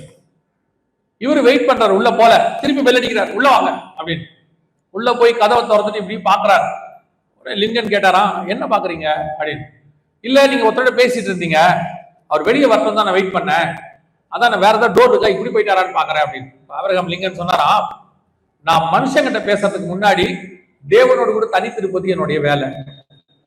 டெய்லி ஃபர்ஸ்ட் நான் ஆண்டவர்கிட்ட தான் பேசுவேன், அதுக்கப்புறம் தான் நான் மனுஷங்கிட்ட பேசுவேன். இன்னைக்கு உங்களுக்கு 5 மணிக்கு அப்பாயின்மெண்ட், அதனால நான் மார்னிங் ஒரு 4 o'clock எழுந்திருச்சு நான் ரெடி ஆகி ஒரு 1 hour ஆண்டவர்கிட்ட பேசிட்டேன். ஏன்னா ஆண்டவர்கிட்ட பேசாம நான் மனுஷங்கிட்ட பேச மாட்டேன். யோசிச்சு பாருங்க, ஒரு அமெரிக்க ஜனாதிபதியே அவ்வளோ பிஸி ஷெட்யூல்ல தேவனோடு கூட தனித்திருக்கிறோம் என்று விரும்பும் போது நீங்க நானும் யாரு? நீங்க நானும் என்ன அப்படி செஞ்சுட்டோம்? வேற இருக்கு, நான் இல்லைன்னு சொல்லல. இயேசுநாதர் கூட சாயங்காலம் வரைக்கும் இருந்தார். இருட்டோட எழுந்திருந்து ஒரு தனியான வனாந்திரமான இடத்துக்கு போனா. ஈசாக்கு சாயங்கால வேளையில தியானம் பண்ணும்படி வெளியில் போயிருந்தான். எல்லாரையும் விட்டுட்டு எல்லாம் ரிலாக்ஸ் ஆகி மொத்தத்தையும் கொஞ்சம் ஓரமா வச்சுட்டு தேவனோடு கூட தனித்திருக்கணும், ஆண்டவர்கிட்ட உட்கார்ந்து இருக்கணும். அப்பதான் அவர் என்ன சொல்றாருன்னு உங்களுக்கு கேட்கும். பல நேரங்கள்ல நீங்கள் போய் உட்கார்ந்து ஆண்டவர்கிட்ட நீங்க தான் பேசிட்டு இருக்கிறீங்க, ஆண்டவர் பேசுறதை கேட்டீங்களா? இந்த வசனம் என்ன சொல்லுது? ஏசாயா 50:4, கற்றுக்கொள்ளுகிறவனை போல நான் கேட்கும்படி என் செவிகளை கவனிக்க செய்கிறார். அவர் பேசுறாரா, இயேசு கேட்கிறாரா? ஆனா இங்க பெரும்பாலும் என்ன நடக்குது? நாம பேசுறோம், தேவன் கேட்கிறார். ஏன்? நம்மளை பத்தி ஆண்டவருக்கு தெரியாதா? நம்மளை பத்தி எல்லாம் அவருக்கு தெரியும். சரி, நீங்க கேட்கறத கூட இருக்கட்டும், எப்ப பார்த்தாலும் நீங்களே கேட்டுக்கிட்டு இருக்கிறீங்களே, எப்போ தேவன் உங்ககிட்ட பேசினார்? எப்ப தேவனுடைய சத்தத்தை நீங்க கேட்டீங்க? அதுக்கான நேரத்தையோ அதுக்கான இடத்தையோ கொடுத்தீங்களா? இப்ப பாருங்க, ஒரு பிஸியான ரோடு இருக்கு, மார்க்கெட் ரோட். ஒரு 50 அடியில இருந்து உங்க கணவரோ அல்லது சொந்தக்காரங்களோ ஒண்ணு சொல்றாங்க, நீங்க என்ன சொல்லுவீங்க தெரியுமா? ஒண்ணுமே கேட்கல. ஏன்னா சுத்தி அவ்வளவு சவுண்ட் இருக்குது, ஒண்ணுமே என்ன செய்யல, கேட்கல. சில நேரத்துல பாருங்க, போன் வரும், அந்த பேசுறவர் சைடு யாரும் ஹார்ன் அடிச்சுட்டு இருப்பாங்க. உங்களுக்கு அந்த அவர் பேசுறது கேட்காது. எது கேட்கும்? ஹார்ன் சவுண்ட் கேட்கும். நீங்க சொல்லுவீங்க, அந்த ஹார்ன் சவுண்ட் ரொம்ப இருக்குது, நீங்க பேசுறது என்ன செய்ய மாட்டேங்குது, கேட்க மாட்டேங்குது. அப்படின்னா என்ன அர்த்தம்? அங்கிருந்து பேசுறவருது உங்களுக்கு கேட்கணும்னா உங்களை சுத்தி என்னவா இருக்கணும்? அமைதியாக இருக்கணும். 2 பேர் மட்டும் பேசணும். அதுதான் தனித்திருக்கிற இடம். நீங்களும் தேவனும் தனியா இருந்தா மட்டும்தான் தேவன் பேசுறது உங்களுக்கு கேட்கும். அவர் உங்க லைஃப்ல என்ன வச்சிருக்கிறாரு, எவ்வளவு விஷயத்துக்கு நீங்க கன்ஃபியூஸ் ஆகுறீங்க, எவ்வளவு விஷயத்துல நீங்க தப்பா முடிவெடுக்கிறீங்க. அது உலக பிரகாரமான வேலையாவே இருக்கட்டும், இந்த வேலைக்கு போலாமா வேணாமா, இந்த பிசினஸ் ஸ்டார்ட் பண்ணலாமா வேணாமா, அல்லது இந்த பொண்ணை கல்யாணம் பண்ணலாமா வேணாமா, இல்ல இந்த படிப்பு படிக்கலாமா வேணாமா, வீட்டு இந்த இடம் வாங்கலாமா வேணாமா, வெளிநாட்டுக்கு போலாமா வேணாமா, எவ்வளவு லைஃப்ல இருக்கு, எவ்வளவு கன்ஃபியூஷன். இதுக்கு நீங்க என்ன பண்றீங்க தெரியுமா? ஒரு சிம்பிள் வேலை செய்யறதுக்கு பதிலா ரொம்ப காம்ப்ளிகேட் ஆக்கிக்கிறீங்க. எப்படி காம்ப்ளிகேட் ஆக்கிக்கிறீங்க? காலையில எழுந்திருச்சு இருட்டோட தேவனோடு தனித்திருக்கிற அதுக்கு போனீங்கன்னா, பேசுகிறவனுக்கு திருப்பி பதில் கொடுக்கிற தேவன் தான் நம்முடைய ஆண்டவர். அவர் மறு உத்தரவு கொடுக்கிறவர். உங்க வாழ்க்கைக்கு தேவையான எல்லாவற்றுக்கும் கர்த்தர் பதில் கொடுப்பார். ஆனா நீங்க அதை விட்டுட்டு ஏதாவது ஒரு ஊழியக்காரனை புடிச்சுக்கிறீங்க, இல்ல தீர்க்கதரிசியை புடிச்சுக்கிறீங்க, இல்ல பவர் உள்ள ஊழியக்காரனை புடிச்சுக்கிறீங்க, இல்ல டவர் உள்ள ஊழியக்காரனை புடிச்சுக்கிறீங்க. ஆளாளுக்கு ஒரு ஊழியக்காரனை வச்சுக்கிட்டு ஒரு லெட்டர் எழுதுறது, ஒரு SMS அனுப்புறது, அல்லையா அவருக்கு ஒரு போன் பண்றது. எனக்கு ஆண்டவர் என்ன சொல்றாருன்னு கேட்டு சொல்லுங்க. ஏன் இது வந்து ஒரு ஒரு உங்களுடைய கையாலாகாத தனம்னு தெரியலையா? கையாலாகாத தனம் என்ன சொல்றேன்னா, உங்களோட தேவனோட பேச முடியலன்னு இருக்குதா? இது எப்படி இருக்கும்? இப்ப நீங்க எடுத்துக்கோங்க, உங்க மனைவி இருக்கிறாங்க, கணவர்கிட்ட பக்கத்து வீட்டுக்காரர் வந்து சொல்றாரு, உங்க மனைவிக்கு ஒரு புடவை தேவைப்படுதா, கொஞ்சம் வாங்கி கொடுக்குறீங்களா? உங்களுக்கு எவ்வளவு கோபம் வரும்? வருமா வராதா? நீங்க சொல்லுவீங்க, அந்த அம்மாவை என்னையே கேட்டா என்ன, நான் வீட்டுல தானே இருக்கிறேன், அதை என்ன பக்கத்து வீட்டுக்காரங்கிட்ட போய் கேட்கறது? இல்ல, அவர் ரொம்ப உங்களுக்கு ஃப்ரெண்டா, அவர் சொன்னா நீங்க கேட்பீங்களா? அவர் ஃப்ரெண்டா இருக்கட்டும், ஏன் இவங்க எனக்கு சொல்லக்கூடாது, இவங்க என் மனைவி தானே அப்படின்னு வருமா வராதா? உங்க பையன் இருக்கிறான், உங்க பையன் வந்து டீச்சரை கூட்டு வரான், இல்ல யாரையும் கூட்டு வரான், எங்க அப்பா கிட்ட சொல்லி எனக்கு ஒரு ஷூ வாங்கி கொடுக்க சொல்லுங்க. நீங்க என்ன சொல்லுவீங்க? டேய், நான் உங்க அப்பாடா, என்ன கேட்க வேண்டியதானடா, நீ என்ன அந்த ஆளை கூட்டு வந்த, உங்களுக்கு தான் அந்த ஆளை ரொம்ப பிடிக்குமே. அந்த ஆளை பிடிக்கும்டா, அதுக்குன்னு உன்ன பிடிக்காதுன்னு யார் சொன்னா?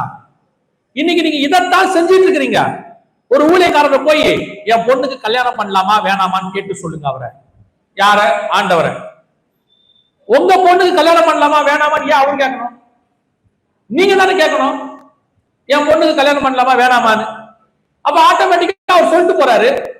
இல்ல, இன்னைக்கு நிறைய குரூப் ஒண்ணு இருக்கு இப்படி ஊழியக்காரனை பிடிச்சிக்கிறது. ஆனா நான் என்ன சொல்றேன் தெரியுமா? இதெல்லாம் ஆவிக்குரிய சோம்பேறி. யாரு? இந்த ஊழியக்காரங்களை பிடிச்சிட்டு இருக்குதுல. நீங்க ஊழியக்காரங்கிட்ட கன்ஃபர்மேஷனுக்கு போறது தப்பு இல்ல, ஆனா டிசிஷன் உங்க கையில தான் இருக்குது, உங்களுக்கு தேவனுக்கு நடுவுல. இது யார் தெரியுமா? அங்க போயிட்டு, ஐயா நீங்க தான் ஜோம் பண்ணி சொல்லணும். அவரும் ஜோம் பண்ணி சொல்லிட்டாரு. ஏதோ ஒரு பிரச்சனை வந்துச்சு லைஃப்ல, நிறைய ஊழியக்காரங்க சொல்லி கல்யாணம் பண்ணி அந்த கல்யாணம் டைவோர்ஸ் கூட ஆயிருக்குது. உடனே இவங்க என்ன பழி போடுவாங்க தெரியுமா? அடுத்த பழி, அவர் சொன்னாரு தாங்க நான் கல்யாணம் பண்ணேன், அவர் ஜோம் பண்ணி சொன்னாரு பண்ண சொல்லி. நான் அந்த மாதிரி சொன்னாலே ஒத்துக்க மாட்டேன். நிறைய பேர் கவுன்சிலிங் வருவாங்க, பிரதர் இந்த மாதிரி பிள்ளைக்கு கல்யாணம் பண்ணோம், பையனுக்கு கல்யாணம் பண்ணோம், குடும்பம் இப்படி பிரிஞ்சிருச்சு, ஏன் எப்படி பண்ணீங்க? ஒரு ஊழியக்காரன் தான் சொன்னாரு. நான் அதை ஒத்துக்க மாட்டேன். நான் அடுத்த கேள்வி கேட்பேன், நீங்க ஜோம் பண்ணீங்களா? ஏன் உலகத்துல இருக்கிற எந்த ஊழியக்காரனோ எந்த ஊழியமோ உங்க பிள்ளைகளுக்கு நீங்க ஜோம் பண்ற மாதிரி பண்ணவே முடியாது. நீங்க தான் ஃபர்ஸ்ட் பர்சன். ஏன்னா அது உங்க பிள்ளை, உங்களுக்கு இருக்கிற பாரம் உலகத்துல வேற யாருக்குமே வராது. ஜோம் பண்ணுவாங்க, நான் ஊழியக்காரன் குறை சொல்லல, ஆனா உங்க அளவுக்கு ஜோம் பண்ண யாராலையும் முடியாது. அந்த ஜபத்தை நீங்க ஏன் தேவன்கிட்ட போய் தனியா கேட்க கூடாது? ஆண்டவர்கிட்ட உட்கார்ந்து ஏன் இதுக்கான பதில் என்ன ஆண்டவர்னு கேட்க கூடாது? ஒவ்வொரு விஷயத்துக்கு நீங்க கேட்கலாம். நான் உங்களுக்கு சொல்றேன், ஒவ்வொரு விஷயத்துக்கு நீங்க கேட்கலாம். நான் என் அனுபவத்தை சொல்றேன், ஆண்டவரோடு எனக்கு இருக்கிற அந்த தொடர்பை வச்சு நான் சொல்றேன். சின்ன சின்ன விஷயத்துக்கு கூட பதில் கொடுக்கிற தேவன் அவர். சிம்பிள் விஷயத்துக்கு உங்களுக்கு எனக்கு வேணா அது ரொம்ப சிம்பிளா தெரியும், ஆனா கர்த்தரை பொறுத்த வரைக்கும் அது என் பிள்ளைகள் கேட்குது. ஒரு தகப்பன் ஸ்தானத்துல இருந்து ஆண்டவர் அதை செய்வார், கேட்கிற கேள்விக்கு பதில் கொடுப்பார். நீங்க போங்க, முதல்ல ஆண்டவரோட தனித்திருக்கணும்ன்றதான ஒரு சுபாவத்துக்கு வாங்க. இன்னைக்கு இருக்கிற கிறிஸ்தவர்கள், இந்த ஆவிக்குரியவர்களுக்கு இருக்கிற ஒரு சுபாவம் என்னன்னா, எல்லாம் நீங்க எல்லாம் பிஸியா இருக்கிறதுனால ஏதாவது ஊழியக்காரங்கிட்ட அந்த பொறுப்பை கொடுத்துட்டு அதுல கொஞ்சம் பேர் வந்து சொல்லுவாங்க பாஸ்டர் கிட்ட, பாஸ்டர் எனக்காக நீங்க கொஞ்சம் ஃபாஸ்ட் பண்ணி ஜோம் பண்ணுவீங்களா? சரி, பாஸ்டர் ஃபாஸ்ட் பண்ணி ஜோம் பண்றாரு, நீங்க என்ன பண்ணுவீங்க? வீட்டுல வேலை இருக்கு பாஸ்டர், நிறைய வேலை இருக்கு. இவங்க போயிடுவாங்க சாப்பிட, அவரு உபவாசம் இருக்கணும். இது என்ன கதையா இருக்குதுன்னே தெரிய மாட்டேங்குது. நீங்க தான் உங்க பிள்ளைகளுக்காக உபவாசம் இருக்கணும், நீங்க தான் உங்க காரியத்துக்காக ஜோம் பண்ணுங்க. அப்படி பண்ணி உங்களுக்கு ரொம்ப கன்ஃபியூஸா இருக்கு, எனக்கு சரியாவே புரியல, ஒரு கன்ஃபர்மேஷன் வேணும்னா ஊழியக்காரங்கிட்ட வரலாம். ஊழியக்காரனும் சேர்ந்து ஜோம் பண்ணி இருவர் ஒருமனப்பட்டிருந்தால் பரலோகத்திற்கு பிதாவே ஆகும்னு சொல்லி உங்களுக்கு ஒரு கன்ஃபர்மேஷன் கொடுக்கலாம். நீங்க ஆண்டவர்கிட்ட உட்காரது இல்ல, ஜோம் பண்றது இல்ல. நான் நேரடியாவே சொல்றேன், இங்க உட்கார்ந்து இருக்கிறவங்க எத்தனை பேர் எனக்கு தெரியாது, ஆனா பெரும்பான்மையானவர்கள் தேவன் பக்கம் உட்கார்றவங்க கிடையாது, காலையில டைம் ஸ்பெண்ட் பண்றவங்க கிடையாது. நல்லா 7 மணிக்கு எழுந்திருச்சு, 6:30 மணிக்கு எழுந்திருச்சு, 7:30 மணிக்கு அரக்க பறக்க கிளம்பி நீங்க சொல்ற வார்த்தை பிஸி பிஸி பிஸி. காலையில 5 மணிக்கு 4 மணிக்கு எழுந்திருச்சு நீ உட்கார்ந்து உங்க குடும்பத்தை நடத்தி பாருங்க. உங்க குடும்பம் ஏன் இப்படி ஒரு மோசமான கண்டிஷன்ல இருக்கு? உங்ககிட்ட பணம் இருக்கு, வீடு இருக்கு, எல்லாம் இருக்கு, ஆனா குடும்பத்துல சமாதானம் இல்ல, குடும்பத்துல நிம்மதி இல்ல, பிள்ளைங்களை குறிச்ச பயம், வீட்டுல பயங்கரமான சண்டை. காரணம் என்ன? இதான், வேற ஒண்ணுமே கிடையாது. கணவனும் மனைவியும் காலையில உட்காரணும். கணவன் மட்டும் உட்கார்ந்தா பத்தாது, மனைவியும் உட்காரணும். இன்னைக்கு நடக்கிறது இல்ல. ஆனா கேட்டா சொல்றது, காலையில எழுந்திரிக்கணும், பால் காய்ச்சணும், பிள்ளை ஸ்கூலுக்கு அனுப்பணும், அவரை கேட்டா சொல்லணும் வேலைக்கு போகணும், இந்த டிராபிக்ல போட்டு 1 hour ஆகும், போய் சம்பாதிக்கணும், எல்லாம் உண்மை. இவ்வளவு எதுக்காக? இத்தனை எதுக்காக? உங்களுக்கு கொடுத்த குடும்பத்தை, உங்களுக்கு கொடுத்த வாழ்க்கையை நல்லா நடத்துறதுக்கு. அதுக்கு பணம் மட்டும் பத்தாது, உங்க உழைப்பு மட்டும் பத்தாது, இதுக்கு மேல ஒருத்தர் இருக்கிறாரு, அவர் தான் அதை நடத்த வல்லமை உள்ளவராக இருக்கிறார். அவருக்கான டைம் கொடுக்கணும், அவரோடு கூட டைம் ஸ்பெண்ட் பண்ணணும், தனியா உட்காரணும். சிலர் சொல்றாங்கல்ல, ஒரு ஒரு பிள்ளைங்க சொன்னாங்க அவங்க அப்பா பத்தி, பயங்கர பிஸி எங்க அப்பா, இது வரைக்கும் எங்க அப்பா எதுக்குமே எங்க ஸ்கூலுக்கு வந்ததில்லைன்னா, எதுக்குமே வந்ததில்ல, பேரண்ட்ஸ் டீச்சர்ஸ் மீட்டிங் வந்ததில்ல, ஸ்கூல் சேர்க்கும் போது வந்ததில்ல, ஃபீஸ் கட்ட வந்ததில்ல, எல்லாம் எங்க அம்மா தான் செய்வாங்க, எங்க அப்பா வந்ததே இல்லை. என்ன காரணம்? எங்க அப்பா பிஸி. பிஸி இருக்கட்டும், பிள்ளைங்கிட்ட டைம் ஸ்பெண்ட் பண்ண முடியாத பிஸி, வீட்டுல கொஞ்சம் டைம் ஸ்பெண்ட் பண்ண முடியாத பிஸி, அதையும் தாண்டி தேவனுக்கு டைம் கொடுக்க முடியாதவங்க. இது எப்படி காரணமே புரியல. தயவு செய்து ஒரு டைம் ஒதுக்குங்க, தேவனோடு கூட தனித்திருங்க, யாரையும் அந்த நேரத்துல சேர்க்காதீங்க. உங்க போன் எல்லாம் சுவிட்ச் ஆஃப் பண்ணுங்க. அந்த நேரத்துல தேவனோட தொடர்பு இருக்கும் போது உலக தொடர்பு, தகவல் தொடர்பு எதுவும் அவசியம் கிடையாது. அந்த நேரத்துல ஒரு எஸ்எம்எஸ் அடிக்கணும், நல்ல ஜோம் பண்ணிட்டே இருப்பீங்க. பிசாசு என்ன பண்ணுவான் தெரியுமா? சம்பந்தம் இல்லாத ஆளுக்கு ஒரு மெசேஜ் அனுப்ப சொல்லுவான். நேரம் நாள் அனுப்புவோம், நீங்க நல்ல ஆவியில நேரம் ஜோம் பண்ணிட்டு இருப்பீங்க, டங்குன்னு ஒரு சவுண்ட் கேட்கும். ஆட்டோமேட்டிக்கா மலைக்கு மேல போனவங்களுக்கு கீழே கூட்டு வந்துடும். கீழே கூட்டு வந்து எடுத்து பாப்பீங்க, என்ன மெசேஜ்? அதுல ஒண்ணு இருக்காது, இன்று முதல் நான் உன்னை ஆசீர்வதிப்பேன். உங்களுக்கு அது தப்பாவும் தெரியாது. பிரைஸ் தி லார்ட், கர்த்தர் பேசுகிறார். அல்லேலூயா, ஸ்தோத்திரம் ஸ்தோத்திரம் ஸ்தோத்திரம். நல்ல ஆவியில மேல போயிட்டே இருப்பீங்க, டங்குன்னு ஒரு சவுண்ட் கேட்கும். எடுத்து பாப்பீங்க, மலைகள் விலகினாலும் பர்வதங்கள் நிலை பெயர்ந்தாலும். ஏன்னா காலங்காத்தால எஸ்எம்எஸ் இந்த மாதிரி வசனம் அனுப்புறதுக்கு ஒரு 100 பேர் இருக்கான் இல்லையா? அப்படி ஒரு ஆள் இருக்கு, ஒரு 100 பேர் இருக்காங்க. அவங்களுக்கு அதை அனுப்புறாங்க, அவங்களுக்கு தூக்கம் வரும். இப்போ உங்களை மலையில ஏறவே விடாது, டங்கு டங்கு டங்குன்னு சவுண்ட் கேட்க கேட்க ஏறி ஏறி இறங்கிக்கிட்டே இருப்பீங்க. இப்போ உங்களுக்கு அது பாவமாவும் தெரியாது, ஏன்னா வந்ததெல்லாம் வசனம். கர்த்தர் பேசுறார், கர்த்தர் பேசுறார். கர்த்தர் எஸ்எம்எஸ்ல பேசுறதை விட நேரடியா பேசுவார், உங்களோடு கூட பேசுவார். கர்த்தருடைய சத்தம் கேட்கும், கர்த்தரோடு கூட உட்கார்ற ஒரு அனுபவத்துக்கு வாங்க. அல்லேலூயா. சாயங்கால வேளையில அந்த வசனத்தை வாசிங்க. சாயங்கால வேளையில ஈசாக்கு 24ஆம் அதிகாரம் 63வது வசனம் வாசிங்க.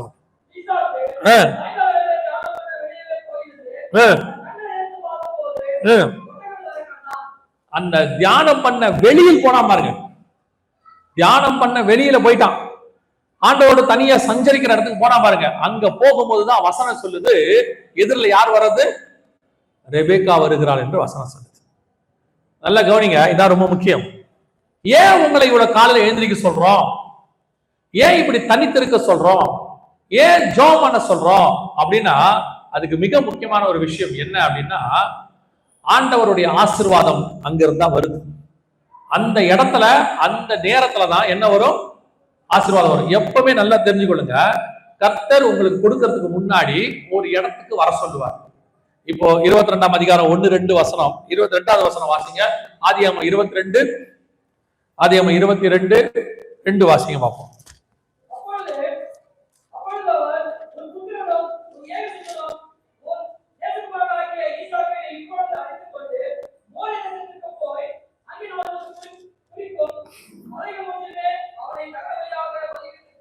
நான் உனக்கு குறிக்கும் இருக்கு பாருங்க, அந்த இடம் வசனம் இருக்குதா? மலைகளின் ஒன்றின் மேல் அப்படின்னு நிறுத்தாம, நான் உனக்கு குறிக்கும் இடம், பர்டிகுலர் பிளேஸ். இன்னொரு வசனம் வாசிங்க, மத்தேயு எழுதின சுவிசேஷம் 28ஆம் அதிகாரம் 10வது வசனம் வாசிங்க.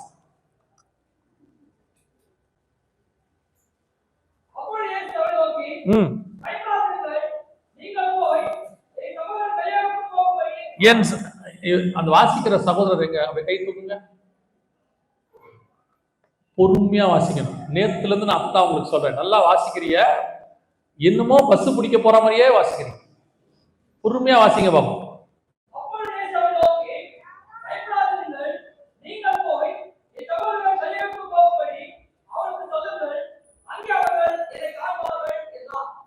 வாசிங்க.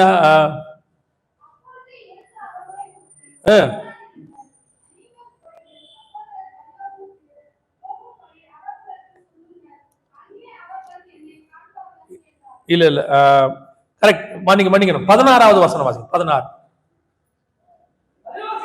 11 சீஷர்களும் கலிலேயாவிலே இயேசு தங்களுக்கு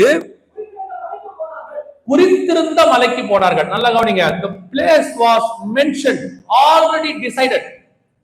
ஏற்கனவே அந்த இடம் குறிக்கப்பட்டிருக்கிறது. கலிலேயாவுக்கு ஒரு மலைக்கு போங்கன்னு சொல்லல, கலிலேயாவின் மலையில குறித்த இடத்துக்கு போங்க. இங்க ஆபிரகாம் சொல்றாரு, மோரியா மலைகளில் நான் குறித்த இடத்திற்கு. இங்க தொடர்ந்து அந்த 22 பாத்தீங்கன்னா, கர்த்தர் குறித்த இடத்திற்கு அவன் வந்தான் இருக்கும். அது மட்டுமல்ல, தேவாலயம் கட்டும்போது நேற்று வாசிச்சமே 2 நாளாகமம் 3:1 அதுலயும் கர்த்தர் குறித்த இடத்துல அந்த இடத்துக்கு நீங்கள் போகும்போது, அதான் உங்களுக்கு சொல்றேன், ஸ்பிரிச்சுவலி அந்த ஸ்டாண்டர்டான இடத்துக்கு நீங்கள் வரும்போது கர்த்தர் குறிக்கிறதான அந்த ஆவிக்குரிய வளர்ச்சி தனித்து வந்து இருட்டோட எழுந்துச்சு ஒரு ஆவிக்குரிய வளர்ச்சி வரும்போது அந்த ஸ்டாண்டர்ட்ல உங்களுக்குரிய ஆசீர்வாதம் உங்கள் எதிரில் தானாய் வரும். ரெபெக்கா அங்க தானா வராங்க, ஈசாக்கு தேடியே போல. ஈசாக்கு மனைவியை பத்தி யோசிக்கவே இல்லை. அவன் போனது தியானம் பண்ண, அவன் பண்ணது வெளியே. அவர் இதை பத்தி எல்லாம் எதையுமே யோசிக்கல. வேலைக்காரன் தான் வந்து சொல்றாரு, அந்த ஊழியக்காரன் தான் வந்து சொல்றாரு, இந்த மாதிரி காரியங்கள்லாம் நடந்துச்சு, நான் போனேன், நடந்ததுல. அப்புறம் வந்து ஈசாக்கு அவர் விவரமா சொல்றாரு, வசனம் பின்னாடி இருக்கு, விவரித்து சொன்னான்னு. ஆனால் ஈசாக்கை பொறுத்த வரைக்கும் கர்த்தர் குறித்த இடம் தியானம் பண்ணும்படி வெளியில் போயிருந்தான். அவ்வளவுதான். அந்த இடத்துக்கு, அந்த நேரத்திற்கு, அந்த பர்டிகுலர் ஸ்பிரிச்சுவல் வளர்ச்சிக்கு நீங்கள் வரும்போது உங்களுக்கு தேவையான ஆசீர்வாதம் உங்களுக்கு முன்னால் தானாய் வரும். நீங்க இந்த ஆசீர்வாதம் தேடி தானே ஓடுறீங்க. ரெபெக்கா எங்க இருக்குது, ரெபெக்கா எங்க இருக்குன்னு ஓடுறோம்ல, எங்க இருக்கு நன்மை கிருபை எங்க இருக்குன்னு ஓடுறோம்ல. ஆனா நீங்க இருக்கிற இடத்துக்கு அது வருங்கிற. நான் திருப்பியும் சொல்றேன், ஏன் அனுபவத்தை வச்சு சொல்றேன், நமக்கு என்ன தேவையோ அதை பரமபிதா முன்பே அறிந்திருக்கிறார். அவர் வந்து நீங்கள் இருக்கிற இடத்திற்கு கொடுப்பதற்கு வல்லமை உள்ள தேவனாய் இருக்கிறார். நீங்க அலைய வேண்டியதே இல்லை. என்னை பொறுத்த வரைக்கும் நான் ஆண்டவரோட பழகினதுல சொல்றேன், நம்ம அலைஞ்சு திரிஞ்சணும்னு கர்த்தர் விரும்பவே இல்லை. யோசிச்சு பாருங்க, ஆகார் அலைந்து திரிந்தாள், சாராள் கூடாரத்தில் இருந்தாள். ஆகார் அலைந்து திரிந்து ஒரு குழந்தையை பெற்றாள், சாராள் கூடாரத்துக்குள் இருந்து ஒரு குழந்தையை பெற்றாள். இது வாக்குத்தத்தம் பண்ணப்பட்ட குழந்தை, அது மீறுதலினால் வந்த குழந்தை. எப்பவுமே சரி, கர்த்தர் ஒரு விஷயத்தை உங்களுக்கு செய்யறாருன்னா ரொம்ப ஸ்மூத்தா இருக்கும், ரொம்ப ஸ்மூத்தா இருக்கும். நீங்க ஒண்ணுமே பண்ண வேண்டாம், எல்லாமே தானா நடக்கும். நடக்குமா? நடக்கும். ஆனா அவர் சொல்றதை நீங்க செஞ்சுட்டே இருக்கணும், அவ்வளவுதான். கர்த்தர் குறிக்கிற இடத்துக்கு நீங்க போகணும். போனீங்கன்னா அங்க எல்லாம் நடக்கும். என் ஊழியத்தின் பாதையில நான் சொல்லுவேன், 22 வருஷத்துக்கு முன்னாடி, 23 வருஷம் ஆச்சு, 23 வருஷத்துக்கு முன்னாடி நான் சொல்றேன், ஊழியத்தின் பாதையில புறப்படும் போது 2004 ஆண்டவர் இந்தியாவுக்கு வர சொன்னார், வெளிநாட்டுல இருந்து.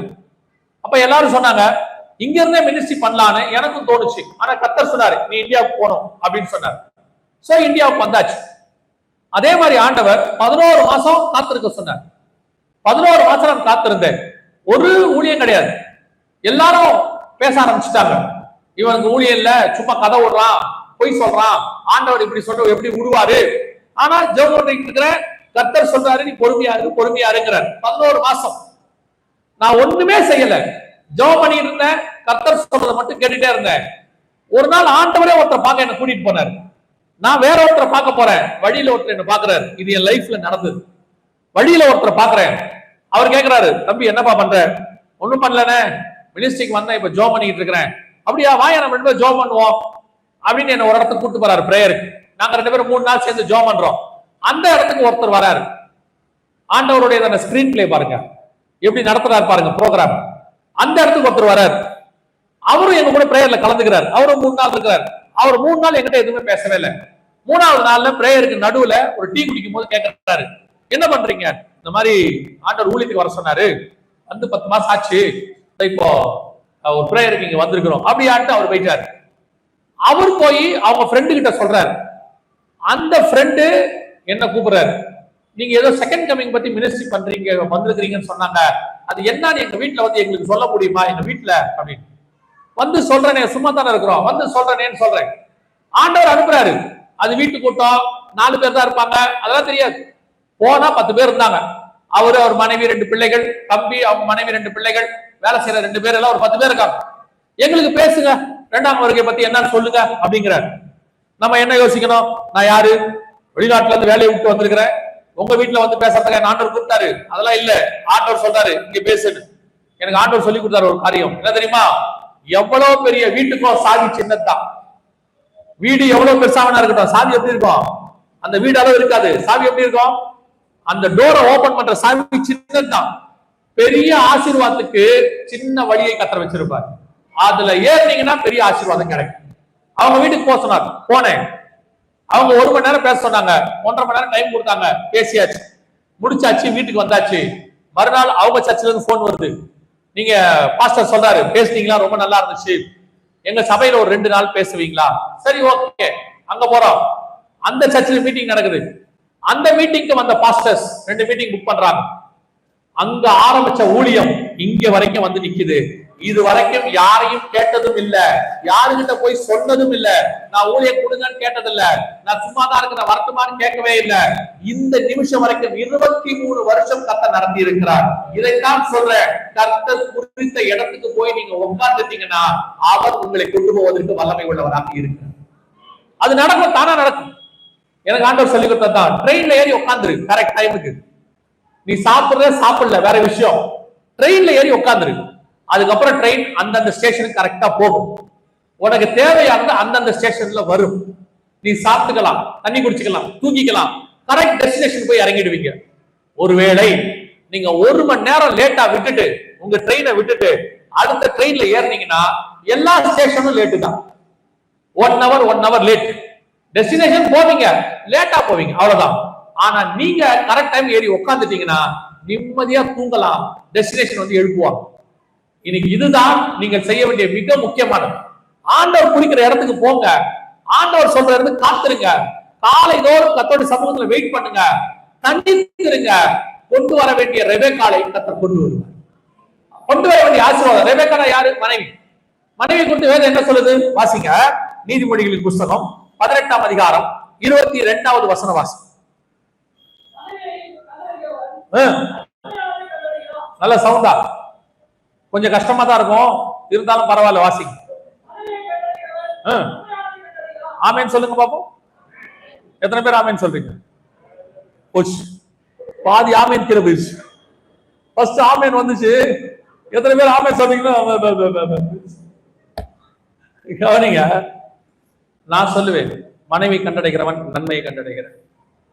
ஒண்ணு, நம்மளால அந்த அம்மாவுக்கு நன்மை இருக்கும், இல்ல அந்த அம்மாவால நமக்கு நன்மை இருக்கும். ஏதோ ஒண்ணு இருக்கும். ஒரு ஊழியக்காரர் இருக்கிறார், அவருக்கு அவர் மனைவி எப்ப பார்த்தாலும் பயங்கரமான சண்டை. 2 பேரும் சண்டை போட்டுட்டே இருப்பாங்க. ஆனா பயங்கரமான ஆட்கள், 2 பேரும் பயங்கரமா இருப்பாங்க. ஆனா சண்டை போட்டுட்டே இருப்பாங்க. பிரிவு கிரிவெல்லாம் கிடையாது, சண்டை போட்டுட்டே இருப்பாங்க. ஒரு நாள் அந்த ஊழியக்காரர் ஆண்டவர்கிட்ட கேட்டாராம், ஆண்டவரே, இந்த அம்மா இப்படி சண்டை போட்டுட்டே இருக்குது, இந்த அம்மா இப்படி சண்டை போட்டே இப்படிதான் ஊழியம் போகுமா, என்ன பண்ணணும் அப்படின்னு ஆண்டவர் சொன்னாராம், நான் தான் அப்படி கொடுத்துருக்கிறேன் அப்படி. ஊழியக்காரருக்கு புரியலையா, என்ன ஆண்டவரே ஏன் நீங்க அப்படி கொடுத்துருக்கிறீங்க அப்படின்னு. அப்ப சொன்னாரா, உனக்கெல்லாம் நல்ல மனைவி அன்பா கொடுத்திருந்தா நீ என்ன கவனிச்சிருக்க மாட்டேன், அங்க போடுதான் நீ எங்கிட்ட இவ்வளவு தூரம் சேர்த்து வந்திருக்கிற, இல்லைன்னா நீ அங்கதான் இருந்திருப்ப, என் புறாவே என் உத்தமியே கதவை தர தட்டிக்கிட்டே இருந்திருப்ப. நீ இல்ல ஆண்டவரே, உதவி வரும் கண்மலை நோக்கி நீ பார்க்கணும்னா இந்த கதவை அடைச்சாதான் முடியும். சில நேரங்களிலே சிலருக்கு ஏத்த மாதிரி அது ஒரு நன்மை தானே. இப்படி இருக்கிறது ஒரு நன்மை தானே. சில நேரத்துல பிள்ளைகளுக்கு ஜுரம் வரும் பாருங்க, அந்த ஜுரம் வர்றது பிள்ளைகளுக்கு நல்லது. ஏன் தெரியுமா? உங்க பிள்ளைகள் உடம்புல இருக்கிற இம்யூனிட்டி பவர் என்ன ஆகும்? ரெஃப்ரெஷ் ஆகும். நீங்க நர்ஸையோ டாக்டரையோ கேட்டு பாருங்க, அவங்க சொல்லுவாங்க 6 மாசத்துக்கு ஒரு தடவை 1 வருஷத்துக்கு ஒரு தடவை என்ன வரணும், நம்ம பாடியில ஒரு ஜுரம் வரணும், கோல்டு குடிக்கணும். குடிச்சாதான் நமக்குள்ள இருக்கிற இம்யூனிட்டி பவர்லாம் என்ன ஆகும்? ரெஃப்ரெஷ் ஆகும். சிலதான் சொல்லுவாங்க, எனக்கெல்லாம் 8 மாசம் 8 வருஷம் 10 வருஷமா ஒண்ணும் வரல, மொத்தமா வைக்கும். ஒரு நாள் வைக்கணும்னு சொல்லல, வைக்கும். ஏன்னு கேட்டீங்கன்னா சில சொல்லுவாங்க தெரியுமா, 10 வருஷம் எனக்கு ஒண்ணுமே வந்தது இல்லைங்க, ஆனா வச்சது பாருங்க போய் அட்மிட் ஆகி, ஆனா அந்த மூக்கு ஒழுகிட்டே இருக்கும் 6 மாசத்துக்கு ஒருத்தவனுக்கு. எப்ப பார்த்தாலும் கட்சி போட்டே இருப்பான், அவனுக்கு ஒண்ணுமே ஆகாது, வெறும் ஒரு 2 கட்சி தான் வீணாகும், ஆனா நல்லா இருப்பான். ஏன்னா பாடி என்ன இருக்கு, இம்யூனிட்டி பவர் ரெஃப்ரெஷ் ஆகிட்டே இருக்கு. அந்த மாதிரிதான் சில நேரங்களில் இப்படிப்பட்ட காரியங்கள் நடக்கும். அதனால நீங்க நன்மை இல்லைன்னு நினைக்க கூடாது, அதுலயும் என்ன இருக்கும், ஒரு நன்மை இருக்கும். இப்ப யோசிச்சு பாருங்க, நான் இப்ப செய்திக்கு வந்துடுறேன், கவுனி. ஈசாக்கு சாயங்கால வேளையிலே தனித்திருக்கும்படி ஆண்டவரோடு கூட போகும்பொழுது எதிரில் என்ன வருது? மனைவி வருது, நன்மை வருது, நன்மையான காரியங்கள் வருது. நீங்க தனித்திருக்கும் போது கர்த்தர் நன்மையான ஈவுகளை கட்டளையிட வல்லமை உள்ளவராக இருக்கிறார். அல்லேலூயா. யாக்கோபின் புஸ்தகம் 1ஆம் அதிகாரம் 17வது வசனம் வாசி. யாக்கோபு 1:17 வாசி. நன்மையான எந்த ஈவும் பூரணமான எந்த வரமும் பரத்திலிருந்து உண்டாகி ஜோதிகள் பிதாவிடத்திலிருந்து இறங்கி வருகிறது. அப்ப நன்மையான ஈவு பிதாவிடத்திலிருந்து இறங்கி வருதுன்னா அதை போய் வாங்குகிறவர்களாக நீங்கள் நான் இருக்கணும். ஆண்டவர் கொடுப்பதுக்கு ரெடி, ஆனா வாங்கறதுக்கு நம்ம ரெடியா இல்ல. ஏன்னா வாங்கணும்னா அந்த இடத்துக்கு போகணும், வாங்கணும்னா அந்த பர்டிகுலர் பிளேஸ்க்கு நீங்க போகணும், போனாதான் கிடைக்கும். சிலருக்குலாம் பாத்தீங்கன்னா அந்த வரம் வேணும் இந்த வரம் வேணும். நான் சொல்லுவேன், மோசே எவ்வளவு தேவனோடு கூட தன்னை இணைத்துக் கொண்டாரோ அவ்வளவு தேவனிடத்திலிருந்து வெளிப்பாடுகளை பெற்றுக் கொண்டார். இப்போ யோவான் வெளிப்படுத்தின விசேஷம் பெறணும், பெற்றுக்கொள்ளும் பொழுது அவர் எங்க இருந்தாங்க வசனம் சொல்லுது, பத்மு தீவிலே. எப்படி விடப்பட்டிருந்தார்? தனித்து விடப்பட்டிருந்தார். அந்த வசனம் சொல்லுது, நான் பத்மு தீவிலே தனித்து விடப்பட்டிருந்த போது பாடுகள் நிமித்தம் அவர் இருக்கிறார். இருக்கும் பொழுது வெளிப்படுத்தின விசேஷம் கிடைக்குது. இதுவே 12 சீசனோட இருக்கும் பொழுது இயேசு கிட்ட இருந்து அன்பு கிடைக்குது, இயேசுவின் மார்புல சாஞ்சிக்கிறார், எல்லாம் இருக்கு, இல்லன்னு சொல்லல. ஆனா தனித்து இருக்கும் பொழுதுதான் இனி சம்பவிக்க போகிறவே நான் உனக்கு காண்பிப்பேன் வா என்று சொல்லி. அதைத்தான் உங்களுக்கு சொல்றேன். எவ்வளவு நீங்கள் தேவனோடு கூட அவர். இப்ப யோசிச்சு பாருங்க, யோவானுக்கு அந்த வெளிப்படுத்தின விசேஷம் கிடைக்கணும்னா அவர் பத்மு தீவுல போய் இருக்கணும், அப்பதான் கிடைக்கும். இந்த மோசேக்கு 5 ஆகமம் கிடைக்கணும்னா அவர் மலை உச்சியில மேகத்துக்குள்ள போகணும், அப்பதான் கிடைக்கும், இல்லைன்னா கிடைக்காது. இயேசு கிறிஸ்து தனித்து போனாதான் தினந்தோறும் கற்றுக்கொள்ளுதலை போல கற்றுக்கொள்ள முடியும், இல்லைன்னா கிடைக்காது. ஈசாக்கு சாயங்கால வேளையில தனித்திருக்கும்படி வெளியே போனாதான் நன்மையான ஈவு அவர் எதிரில் வரும். எல்லாமே ஒரே லைன் தான். இன்னைக்கு உங்களுக்கு அந்த நன்மையான ஈவை எதிர்பார்க்கறீங்க, ஆசீர்வாதத்தை எதிர்பார்க்கறீங்க, எனக்கு எல்லாம் தரணும் எல்லாம் கிடைக்கணும்னு சொல்றீங்க, ஆனா கிடைக்குதானா இல்ல. நீங்களே குற்றமோ பட்டுக்கிறீங்க, என்னமோ தெரியலங்க, ஒரு ஆசீர்வாதம் வரமாட்டேங்குது, ஒண்ணு கிடைக்க மாட்டேங்குது. ஆனா ஒண்ணும் பிரச்சனை இல்ல, ஆனா எதிர்பார்க்கிற மாதிரி ஆவிக்குரிய வாழ்க்கை இல்ல, எதிர்பார்க்கிற மாதிரி ஊழியம் இல்ல. ஏன் இல்ல? ஏன் இல்ல? கர்த்தர் அந்த இடத்துக்கு வர சொன்ன இடத்துக்கு நீங்க இன்னும் போகல. ஆண்டவர்கிட்ட சொல்லுங்க, ஆண்டவரே நான் எங்க வரணும், நான் என்ன செய்யணும், நான் எவ்வளவு தூரம் உங்களோட இணையணும் கேட்டு பாருங்க. நீங்க அப்படி கேட்க ஆண்டவரோடு கூட டைம் ஸ்பெண்ட் பண்ண, ஆண்டவரோடு கூட தனித்து இருக்கும் பொழுது ஆண்டவர் நன்மையான ஈவுகளை கட்டளையிட வல்லமை உள்ளவராக இருக்கிறார். இப்ப என்ன கிடைக்குது இந்த இடத்துல? யாக்கோபுல நன்மையான ஈவும் பூரணமான வரம். மனைவி என்பது நன்மை, அதன் வழியாக வரங்கள், அதான் பைபிள் சொல்லுது. அடுத்து இதே காரியம் இன்னொரு மனைவியை பத்தி வசனம் இருக்குது, வாசிங்க. உங்களுக்கு தெரிஞ்ச வசனம் தான், நீதிமொழி சங்கீதங்களின் புஸ்தகம் 128:3 வாசிக்குவோம்.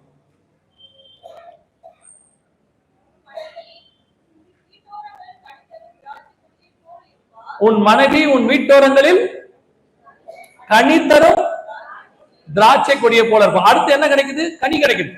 ஃபர்ஸ்ட் வரம் கிடைக்குது, அடுத்து என்ன கிடைக்குது? கனி. ஆவியானவர்கிட்ட 2 தான் கிடைக்கும், ஒன்று வரம், இன்னொன்று கனி. இது 2 கிடைக்கும்.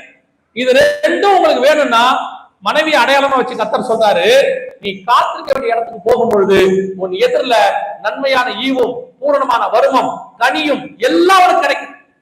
சில நேரத்துல உங்க ஆவிக்குரிய வாழ்க்கையில சில பாவத்தை விட முடியாது, சில காரியங்களை தடுமாறுவீங்க, ஐயோ இதை நான் விட்டணும் அப்படின்னு நினைப்பீங்க. சில காரியங்கள்ல இருந்து வெளியே வரணும். நான் சொன்னது அது ஒரு சிலருக்கு விபச்சார வேசி மார்க்கமா இருக்கும், ஒரு சிலருக்கு கோபம் மூர்க்கம் இதுவா இருக்கும். சிலர் சொல்லுவாங்க எல்லாம் ஓகேங்க, இந்த கோபத்தை மட்டும் என்னால என்ன பண்ண முடியல, கண்ட்ரோல் பண்ணவே முடியல. அன்பு என்கிற கனி இருக்குது, கோபம் என்கிற மாம்சமும் இருக்குது. இதுல இருந்து நான் எப்படி விடுபடுறது? இந்த மாதிரி பாவத்துல இருந்து மாம்சத்துல எப்படி விடுபடணும்னா இந்த கனி வரணும். கனி வரணும்னா நீங்க தேவனோடு கூட தனித்திருக்கணும். ஒரு விஷயத்த நல்லா புரிஞ்சுக்கோங்க, எவ்வளவுக்கு எவ்வளவு நீங்க தேவனோடு கூட இருக்கிறீங்களோ அவ்வளவுக்கு அவ்வளவு பாவத்தை விட்டு நீங்கள் தூரமா இருப்பீர்கள். நான் சொன்னது புரியுதா? நீங்க போக வேண்டாம், பாவம் தூரமா போயிடும், உங்களுக்கு அதை பத்தி என்னவே இருக்காது. நான் இதையுமே நான் என் லைஃப்ல வச்சே சொல்றேன் பாருங்க. ஊழியத்துக்கு வந்த புதுசுல இது நடந்த சம்பவம், நான் சாட்சியா தான் சொல்றேன், அதை நீங்க எப்படி எடுத்துக்கிறீங்கன்னு தெரியாது. ஊழியத்துக்கு வந்த புதுசுல இதே மாதிரி ஊழியத்துக்கு கூட்டு போகும்போது சில ஹோட்டல்ஸ்ல தங்க வைப்போம். பெரும்பாலான ஹோட்டல்கள் உங்களுக்கு தெரியும் எதுக்கு யூஸ் ஆகும், என்ன மாதிரி இருக்கும், வெளிநாடுகள். அங்க போனீங்கனாலே உங்களுக்கு ஒரு விதமான ராங் சிம்டம்ஸ் இருக்கும். அது ஒரு விதமான ஸ்பிரிட் அங்க இருக்கும், நல்லா நமக்கு டிஸ்டர்பன்ஸ் இருக்கும். அப்ப நமக்கு ஜெபிக்க முடியாது, ஒரு டிஸ்டர்பன்ஸ் இருக்கும். அதுவே போய் ஒரு சர்ச்சுக்குள்ள தங்கி பண்ணோம்னா நமக்கு நல்ல டெலிவரன்ஸா பிரேயர் பண்ண முடியும், எல்லாம் பண்ண முடியும். அதுவே நீங்க ஹோட்டலோ அல்லது சிலருடைய வீடுகளுக்கோ போய் தங்க சொல்லுவாங்க, தங்கணும்னா நமக்கு ஒரு பெரிய டிஸ்டர்பன்ஸ் இருக்கும், ஸ்பிரிட்ல ஃபீல் இருக்கும், அப்ப ரொம்ப எதிர்ப்பு இருக்குமா? அப்ப ஆண்டவர்கிட்ட அதுக்கு ஜெபம் பண்றதுக்கே நேரம் சரியா இருக்கும். நான் ஒரு ஊழியக்காரர் இருந்தேன். அவர் என்ன பண்ணுவாருன்னா ஹோட்டல்ல இந்த மாதிரி தங்க வைப்பாங்க. தங்க வைக்கும் போது என்ன பண்ணுவாருன்னா அந்த ஹோட்டலுக்கு ரூம்குள்ள போன உடனே ஒரு டம்ளர்ல தண்ணி எடுத்து ஜெபம் பண்ணி இயேசு ரத்தம் ஜெயம் அந்த ரூம் ஃபுல்லா தெளிச்சுடுவார். நான் அவர் கூட இருக்கும்போது அது கொஞ்சம் வேடிக்கையா பார்ப்பேன், இவர் எதுக்கு தண்ணி எடுத்து இப்படி தெளிக்கிறாரு அப்படின்னு சொல்லிட்டு. அப்புறம் நான் ஊழியத்துக்கு வந்த போது இந்த மாதிரி வெளியே போகும்போது நீங்க நினைப்பீங்க, ஓ ஊழியக்காரர் நம்ம ஹோட்டல்ல தங்கி வச்சிருக்கிறோம் அப்படின்னு சொல்லி நீங்க உங்க நல்லது செய்றீங்க. ஆனா அங்க இருக்கிற விஷயங்கள் இருக்குது, அங்க ஸ்பிரிட் இருக்குது, அங்க சில நீங்க தங்க வைக்கிறது ஆவிக்குரிய இடம் எல்லாம் கிடையாது. அது உலகத்தான் வந்து போய் பாவம் செய்யற இடம். அங்கதான் நம்ம போய் தங்குறோம். அது பிரதிஷ்டை பண்ணப்பட்ட இடம் கிடையாது. அங்க வந்து டெய்லி ஜெபம் நடக்கிற இடம் கிடையாது. அங்க தேவதூதர்கள் ஏறுகிறது இறங்குறது கிடையாது. நமக்கு முன்னாடி ஒரு பாவி வந்துட்டு போயிருப்பா, நமக்கு பின்னாடி ஒரு பாவி வந்துட்டு போவா. அது அப்படிப்பட்ட ஒரு இடம் கொண்டு போய் தங்க வைப்பாங்க. அந்த ஸ்பிரிட்டோடைய எதிர்ப்பு நல்லா தெரியும். அப்ப அந்த ஊழியக்காரர் என்ன பண்ணாரு, தண்ணி எல்லாம் தெளிச்சு அந்த இடத்துல இருப்பாரு. நாங்க அவர் கூட தங்குவோம். ஒரு பீரியட்ல நாங்க ஊழியத்துக்கு வந்த போதுதான், தனியா இருக்கும் போதுதான் அது தெரிய ஆரம்பிச்சிச்சு. ஓஹோ, இந்த மாதிரி அந்த ஸ்பிரிட்டோடைய அட்டாக் இருக்கிறது அவருக்கு நல்லா தெரிஞ்சிருக்கு. அதனாலதான் அவர் அப்படி செஞ்சிருக்கிறாரு. இது ஆரம்ப கட்டத்துல இருந்துச்சு. அப்புறம் இந்த அனுபவம் காலை தோறும் எழுந்திருச்சு நல்ல ஜெபம் பண்ண ஆரம்பிச்சு கர்த்தர் எடுக்க போக போக போக போக அந்த ஸ்பிரிட்ட பத்தின எண்ணம் இல்ல, அப்படி ஒரு தாக்கமும் இல்ல. இப்ப எங்க வேணாலும் போய் எங்க வேணாலும் தங்க முடியுது. அன்னைக்கு ஒரு நாள் காலைல யோசிச்சுட்டு இருக்கும் போது எதையோ யோசிக்கும் போது தாட்டு வருது, முந்தியெல்லாம் ஆரம்ப தலைமைக்கு பிரச்சனை வருமே, இப்ப அதை பத்தி என்னமே இல்லையே அப்படின்னும் போதுதான் ஆவியான உணர்த்தினாரு. ஒரு காலத்துல உன்னை நீ அதை பார்த்து பயந்த, இப்ப அது ஒன்ன பார்த்து பயப்பட ஆரம்பிச்சிரு. அந்த ஸ்பிரிட் உன்னை தாக்குறதுக்கு உங்ககிட்ட பலன் குறைவா இருந்துச்சு, இப்ப அது வராதபடிக்கு. இதுக்கு நம்ம என்ன பண்ணோம், உபவாசம் பண்ணி உருண்டு அதெல்லாம் கிடையாது. ஒன்னே ஒண்ணுதான் நோய், ஒன்னே ஒண்ணுதான், தேவனோடு கூட நீங்கள் இருக்கணும். கர்த்தர் சொல்ற நேரத்துல சஞ்சரிக்கணும். அவர் கூட இருக்கும் பொழுது இந்த மாதிரி வரங்களும் கனிகளும் தானாய் வரும். பலன் உங்களுக்கு வரும். உங்கள் பலவீனங்கள் எல்லாம் மாறி போகும். சில நேரத்துல நீங்க யோசிக்கிறீங்க தெரியுமா, இதுல இருந்து எப்படி விடுதலை ஆகிறது, இதுல இருந்து எப்படி நம்ம மேற்கொள்றது, இந்த பாவத்துல நான் எப்படி வெளியே வரணும், இப்படிலாம் யோசிக்கிறீங்கல்ல. இதுக்கெல்லாம் நீங்க செய்ய வேண்டியது ஒன்னே ஒண்ணுதான், நீங்கள் தேவனோடு கூட இருங்கள். ஆட்டோமேட்டிக்கா இதெல்லாம் தானாய் போகும். கொஞ்சம் பேர் ஒவ்வொரு பாவத்தையா தனித்தனியா விரட்டிக்கிட்டு இருப்பாங்க. ஆண்டவரே இனிமேட்டு நான் இந்த பாவம் செய்யக்கூடாது, இனிமேட்டு இந்த பாவம் செய்யக்கூடாது, இனிமேட்டு அந்த பாவம் செய்யக்கூடாது. நான் சொல்றேன், ஒவ்வொரு பாவத்தையா விரட்டணும்னா உலகத்துல இருக்கிற 1000 கோடி பாவத்தை நீங்க விரட்டணும், ஒவ்வொன்றையா விரட்டணும். அதுக்கு பதிலா ரொம்ப ஈஸியான ஒரு வேலை, ஆண்டவரோடு சஞ்சரிக்க ஆரம்பிங்க. இது அத்தனையும் தானாய் விலகி போகும். அவ்வளவுதான். ஒரு இருட்டை போகணும்னா அந்த இருட்டை விரட்டி பிரயோஜனம் இல்ல, ஒரு லைட் போடணும். உங்க எல்லாருக்கும் ஈஸியா தெரிஞ்ச உதாரணம் தான், லைட்டை போட்டா எவ்வளவு பெரிய ரூபா ஆக்காலும் வெளிச்சம் வந்துடும், இருட்டு வந்துடும். லைட்டு பெருசா ஆக ஆக வெளிச்சம் ரூம் முழுக்க அதிகமாகும். அந்த ரூம்ல இருக்கிற பூச்சி கீச்சி எல்லாம் ஓடும் பாருங்க. லைட் போட்ட உடனே ஆட்டோமேட்டிக்கா இருக்கிற கர்ம பூச்சி எல்லாம் என்ன செய்யுது, மூளைக்கு ஓடுது. அதே மாதிரிதான் உங்களோடு கூட கிறிஸ்துவோடு கூட நீங்கள் நடக்க ஆரம்பிக்க உங்களுக்கும் கர்த்தருடைய வெளிச்சம் வர வர ஆட்டோமேட்டிக்கா உங்களுக்குள்ள இருக்கிற இருள் எல்லாம் தானாய் போகும். பாவத்தை ஜெயிக்கணும்னு நினைக்காதீங்க, இயேசுவோட இருக்கணும்னு நினைங்க. பாவம் தானாய் ஜெயிக்கப்படும். நம்ம பாவத்தோட போராடிட்டு இருக்கிறோம், பாவத்தோட சண்டை போட்டுட்டு இருக்கிறோம். இந்த பாவத்தை விடணும், அந்த பாவத்தை விடணும். அதனாலதான் பிசாசு என்ன பண்ணிட்டான்னா உங்களை ஈஸியா டைவர்ட் பண்ணிட்டான். எப்படி தெரியுமா, நீங்க இந்த பாவத்தை ஜெயிக்கணும்னு சொல்லிட்டு அதுக்கு ஒரு 6 மாசம் 1 வருஷம் ஆகுது, பாவத்தை ஜெயிச்சிட்டீங்க, பார்த்தா அடுத்த பாவம் இருக்கு. இப்ப இந்த பாவத்தை ஜெயிக்க ஆரம்பிக்கிறீங்க. இப்படியே உங்க வாழ்நாள் முழுக்க 50 வருஷம் பாவத்தோடயே போராட்டு இருக்கிறீங்க. அப்புறம் 50வது வயசு நீங்க என்ன சொல்லுவீங்க தெரியுமா, இத்தனை வருஷமா போராடுறேன், ஒரு சில பாவங்கள் இன்னும் என்னை விட்டு போகல. ஏன் போகல தெரியுமா, நீங்க பாவத்தோடு கூட போராடுறீங்க. அதுக்கு பதிலாக பாவத்தோட போராடுறதை விட்டுட்டு தேவனோடு கூட சஞ்சரிக்க ஆரம்பிங்க, தேவனோடு கூட நடக்க ஆரம்பிங்க, ஆண்டோடு கூட பேச ஆரம்பிங்க. வசனம் சொல்லுது, இவைகள் எல்லாம் நம்மை விட்டு தானாய் ஓடி போகும். பிசாசு உங்களை விட்டு என்ன செய்வான், ஓடி போவான். அப்ப இதுக்கு நீங்க செய்ய வேண்டிய பேசிக் தான் காலை தோறும் எழுந்திருக்கிறது. இதுக்கு நீங்க பேசிக் தான் வனாந்தரமான இடத்துக்கு போறது, தனித்திருத்தல். இதுக்கு பேசிக் தான் கர்த்தரோடு கூட சஞ்சரித்தல். இதை மட்டும் நீங்க கரெக்டா செஞ்சீங்கன்னா நன்மையான ஈவு தானாய் வரும், வரம் உங்களிடத்தில் தானாய் வரும், கனி உங்களிடத்தில் தானாய் வரும். இது அத்தனையும் ஒன்று சேர்ந்து கர்த்தருடைய திட்டம் உங்ககிட்ட நிறைவேறும். இப்ப பாருங்க, ஈசாக்கு கிட்ட ரெபேக்கா வந்தாங்க, இயேசு கிறிஸ்து கிட்ட நன்மையான ஈவு வருது. பிதாக்கிட்ட இருந்து திட்டம் வருது. இப்ப ஆதாமுக்கு ஏவாளை கொண்டு வந்து கொடுக்கிறார் ஆண்டவர். ஆதாம் தோட்டத்துக்குள்ள அயர்ந்த நித்திரை பண்ணார், வேற ஒண்ணுமே செய்யல. இப்ப ஆட்டோமேட்டிக்கா ஏவாளை கொண்டு வந்து ஆண்டவர் கொடுத்துட்டார். ஏவாள் யாரு? பைபிளை பொறுத்த வரைக்கும் ஆதாமுக்கு ஏவாள் யாரு? யாரா இருக்கும்னு யோசிக்கிறீங்களா? வசனம் சொல்லுது, ஆதியாகமத்தின் புஸ்தகம் 2ஆம் அதிகாரம் 18வது வசனம் வாசி.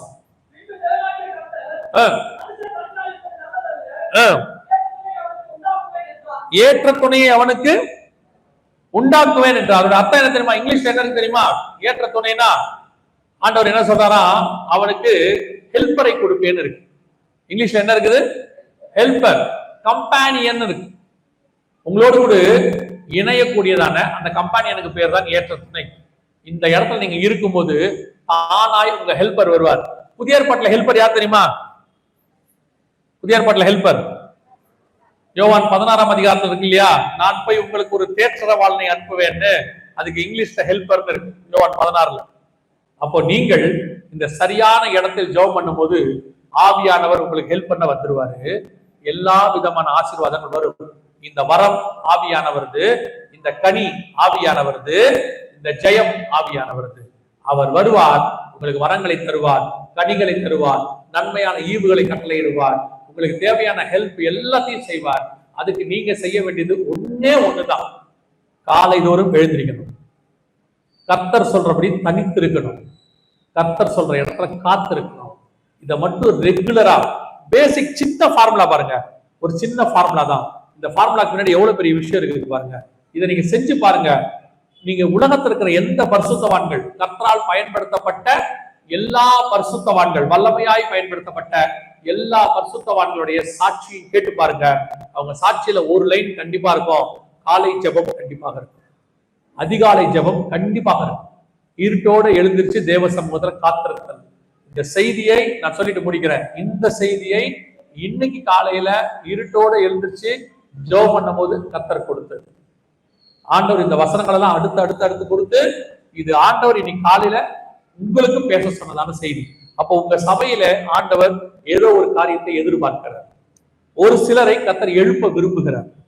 நீங்கள் அது இயேசு கிறிஸ்துவுக்கான அந்த சீஷருடைய ஊழியத்தை செய்வீர்களோ, அல்லது ஈசாக்கை போல நீங்கள் கர்த்தரிலிருந்து திட்டத்தை பெற்றுக் கொள்வீர்களோ, நன்மையான ஈவுகளை பெற்றுக் கொள்வீர்களோ, வரங்கள் கனிகளை கேட்கிறீங்களோ, எதை கேட்கிறவங்களா இருந்தாலும், நன்மையான ஈவுகளை கேட்கிறவங்களா இருந்தாலும், வரங்களை கேட்கிறவங்களா இருந்தாலும், அல்லது கனியை கேட்கிறவங்களா இருந்தாலும், அத்தனை பேருக்கும் கர்த்தர் கொடுக்கிற ஒரே சொல்யூஷன், ஒரே வார்த்தை, இனி ஒவ்வொரு நாளும் அதிகாலையில இருட்டோட எழுந்திருச்சு தேவ சமூகத்தில் தனித்திருங்கள். நீங்கள் கேட்கிற அத்தனையும் கொடுப்பதற்கு கர்த்தர் வல்லமை உள்ளவராக இருக்கிறார். அல்லேலூயா. அது சக்சஸாக இருக்கட்டும், அல்லது பாவத்தை ஜெயிக்கிறதா இருக்கட்டும், அல்லது நீங்கள் விரும்புகிற ஆசீர்வாதமா இருக்கட்டும், அத்தனைக்கும் இது ஒன்றுதான் ஃபார்முலா. ஆமென். நாம் ஜெபிக்க போகிறோம். எந்திரிக்கலாமா? நம்ம தேவ சமூகத்துல நம்ம எல்லோரும் எந்திரிப்போம். உங்களை எத்தனை பேர் ஆண்டவரை நோக்கி சில காரியங்களுக்காக ரொம்ப நாளா ஜெபம் பண்ணிட்டு? நான் ஸ்பிரிச்சுவலாவே கேட்கிறேன். உங்களுக்கு வரங்களும் கனியையும் அல்லது பாவத்தை மேற்கொள்ளுதலோ, உங்கள் பலகீனங்களிலிருந்து விடுதலையாகணும், சில காரியங்கள் எங்களுக்கு கிடைக்கணும்னு சொல்லியோ, உங்களை எத்தனை பேர் இதனை ரொம்ப நாட்களா ஜெபம் பண்ணிட்டு உங்க வாழ்க்கையில்? நான் ஜெபம் பண்ணிட்டே இருக்கிறேன், ஆனா இன்னும் எனக்கு அது வரல. ஆனா கர்த்தர் சொல்லி இருக்கிறாரு தருவேன்னு சொல்லி வாக்கு பண்ணி இருக்கிறாரு, ஆனா வரல. இன்னைய வரைக்கும் அது என்ன தடனே எனக்கு தெரியல, நான் யோசிக்கிறேன், இன்னும் எனக்கு அது சேரல அப்படின்னு உங்களை எத்தனை பேர் நினைச்சிட்டு இருக்கிறீங்க? அப்படிப்பட்டவங்களுக்கு ஆண்டவர் கொடுக்கிறதான ஒரு வாக்கு தத்தம் அல்லது ஒரு வழிமுறை, நீ பெற்றுக்கொள்வதற்கு கர்த்தர் சொல்லக்கூடியதான ஒரு மிக முக்கியமான ஹெல்ப், வழி, உதவி என்ன தெரியுமா? ஆண்டவரோடு கூட தனித்திருக்க விரும்புகிறார். உங்க கூட ஆண்டவர் பேச விரும்புகிறார். அப்போது உங்களுக்கு அதை தர விரும்புகிறார். இது கர்த்தர் உங்களுக்கு கொடுக்கிற வாக்கு. நீ நெடுநாய் காத்திருக்கிற காரியம் நிச்சயம் கிடைக்கும். ஆனால் நான் சொல்லுகிற இடத்துக்கு நீ வா. ஈசாக்கை எல்லா இடத்திலையும் பலி கொடுக்க முடியாது. தேவாலயத்தை எல்லா இடத்திலையும் கட்ட முடியாது. சீஷர்களோடு கூட எல்லா இடத்துலையும் பேசினாலும் ஆனா மலைக்கு மேல பேசுற மாதிரி வராது. அதே மாதிரி உனக்கும் சில காரியங்களை நான் வைத்திருக்கிறேன். குறித்த இடத்துல குறித்த நேரத்துல தனித்திருக்கும்படி நீ வரும் பொழுது நன்மையான ஈவையும் வரத்தையும் கனியையும் உனக்கு ஏற்ற உதவியையும் கர்த்தர் செய்ய வல்லமை உள்ளவராக இருக்க. அப்படி இத்தனை நாள் காத்திருந்தேன், இதுவரைக்கும் எனக்கு கிடைக்கல, இன்னைக்கு அது விரும்பணும், அது கிடைக்கணும்னு நான் விரும்புறேன், எனக்காக ஜெபம் பண்ணுங்க, ஆண்டவர் இன்னைக்கு எனக்கு ஒரு வழியை சொல்லி கொடுத்திருக்கிறாரு, ஆண்டவர் எனக்கு தெரியப்படுத்திருக்கிறாரு அப்படின்னு சொல்றவங்க, விரும்புறவங்க, அதை பெற்றுக்கொள்ள விரும்புறவங்க உங்களுடைய கரங்களை ஆண்டவருக்கு நேராக உயர்த்திய. இத்தனை நாட்கள் நான் ரொம்ப காரியத்துக்காக ஜெபம் பண்ணிக்கிட்டு இருந்தேன், அது எனக்கு வரவே இல்லை, ஏன் வரலன்னு எனக்கு தெரியல, ஆனா ஆண்டவரும் சொன்னாரு வரும்னு சொல்லி. இப்பதான் எனக்கு தெரியுது அது கிடைக்கிற இடத்துக்கு நான் போகல, கர்த்தர் குறித்து வைத்த இடத்துக்கு நான் போகல அப்படின்றவங்க கரங்களை உயர்த்தி ஒப்பு கொடுத்து ஜெபம் பண்ணுங்க. இன்னையிலிருந்து வரும் நாட்கள், நாளை காலையிலிருந்து நீங்கள் இருட்டோட எழுந்திருச்சு தேவ சமூகத்தை ஒவ்வொரு நாளும் காத்திருக்கணும். ஏதோ ஒரு நாள் ஜெபம் பண்ணிட்டு இன்னும் வரலையே அப்படி இல்லை. நினிவே ஜனங்கள் 40 நாள் ஜெபம் பண்ணாங்களா, பார்த்துட்டு தான் கர்த்தர் ஆசீர்வதிச்சார். நீங்கள் உண்மையாய் காத்திருக்கும் பொழுது கர்த்தர் நிச்சயமாய் உங்களுக்கு சொன்னவைகளையும் சொல்லாதவைகளையும் செய்ய வல்லமை உள்ளவராய், நீங்கள் கேட்டவைகளையும் கேட்காதவர்களையும் கொடுப்பதற்கு வல்லமை உள்ளவராய் இருக்கிறார். நீங்கள் விரும்பினதையும் விரும்பாதவைகளை அவர் விரும்பினதையும் சேர்த்து உங்களுக்கு தருவதற்கு வல்லமை உள்ளவராய் இருக்கிறார். இது கர்த்தர் உங்களுக்கு வாக்கு பண்ணுகிறார். ஒப்பு கொடுப்போமா? சர்வ வல்லமை உள்ள எங்கள் தகப்பனே, இந்த காலை வேளையிலே திருச்சபைக்காக விசேஷமாய் நெடுநாளாய் காத்திருந்து ஜெபித்து பெற்றுக்கொள்ளவில்லை என்று ஏக்கத்தோடு இருந்து இன்னைக்கு காலையில இப்பொழுது ஒப்பு கொடுத்து கரங்களை உயர்த்தி ஜெபிக்கிறவர்களுக்காக நான் ஜெபிக்கிறேன். நீ சொல்லி அனுப்பின வார்த்தை, நீ சொன்ன தூது இவர்கள் மத்தியில வந்ததுக்காய் ஸ்தோத்திரம். அதை பெற்றுக்கொள்ளுகிற வழியை இவர்களுக்கு காண்பித்ததுக்காய் ஸ்தோத்திரம். வருகிற நாட்களிலே இவர்கள் ஏறெடுத்த ஜெபம், காத்திருக்குதல் எல்லாவற்றுக்கும் பதில் கொடுத்து கர்த்தர் எனக்கு அதை தந்தார் என்று இவர்கள் சாட்சி பகரத்தக்கதாக கர்த்தர் நீர் இவர்களை ஆசீர்வதிக்க போற தயவுக்காய் ஸ்தோத்திரம். இந்த வார்த்தைகள் ஒவ்வொருவருடைய வாழ்க்கையிலும் 100% நிறைவேற போற தயவுக்காய் ஸ்தோத்திரம். ஆண்டவரே, வழி இதுவே என்று இவர்கள் காண்பித்தீராட்டம். இந்த ஃபார்முலாவை நீர் சொல்லிக் கொடுத்ததுக்காக ஸ்தோத்திரம். இனி இந்த பகுதியில முதல் துதி எங்கள் துதியாக இருக்கும். காலையில ஏறெடுக்கிற துதி எங்கள் சபையின் துதியாக இருக்கும். கர்த்தருக்கு சித்தமான ஒவ்வொரு நாள் காலை 5 மணிக்கு எங்கள் சபையே கூடி ஆராதிக்கிற ஆராதனையில பங்கு பெற கர்த்தர் கிருபை பாராட்டும். பரலோகத்துக்கு எட்டுகிற முதல் துதி இந்த ஏரியாவிலிருந்து எங்கள் துதியாக இருக்கட்டும். இயற்கை கூப்பிடுவதற்கு முன்பா, ஆண்டவரே, பறவைகள் கூப்பிடுவதற்கு முன்பதாக நாங்கள் உம்மை கூப்பிட கர்த்தர் எங்களுக்கு கிருபை பாராட்டும். மகிமையுள்ள கரத்தை தாழ்த்துகிறோம். எங்கள் ஆண்டவர் இயேசு கிறிஸ்துவின் நாமத்தில் ஒப்பு கொடுத்து ஜெபிக்கிறோம் ஜீவனுள்ள நல்ல பிதாவே.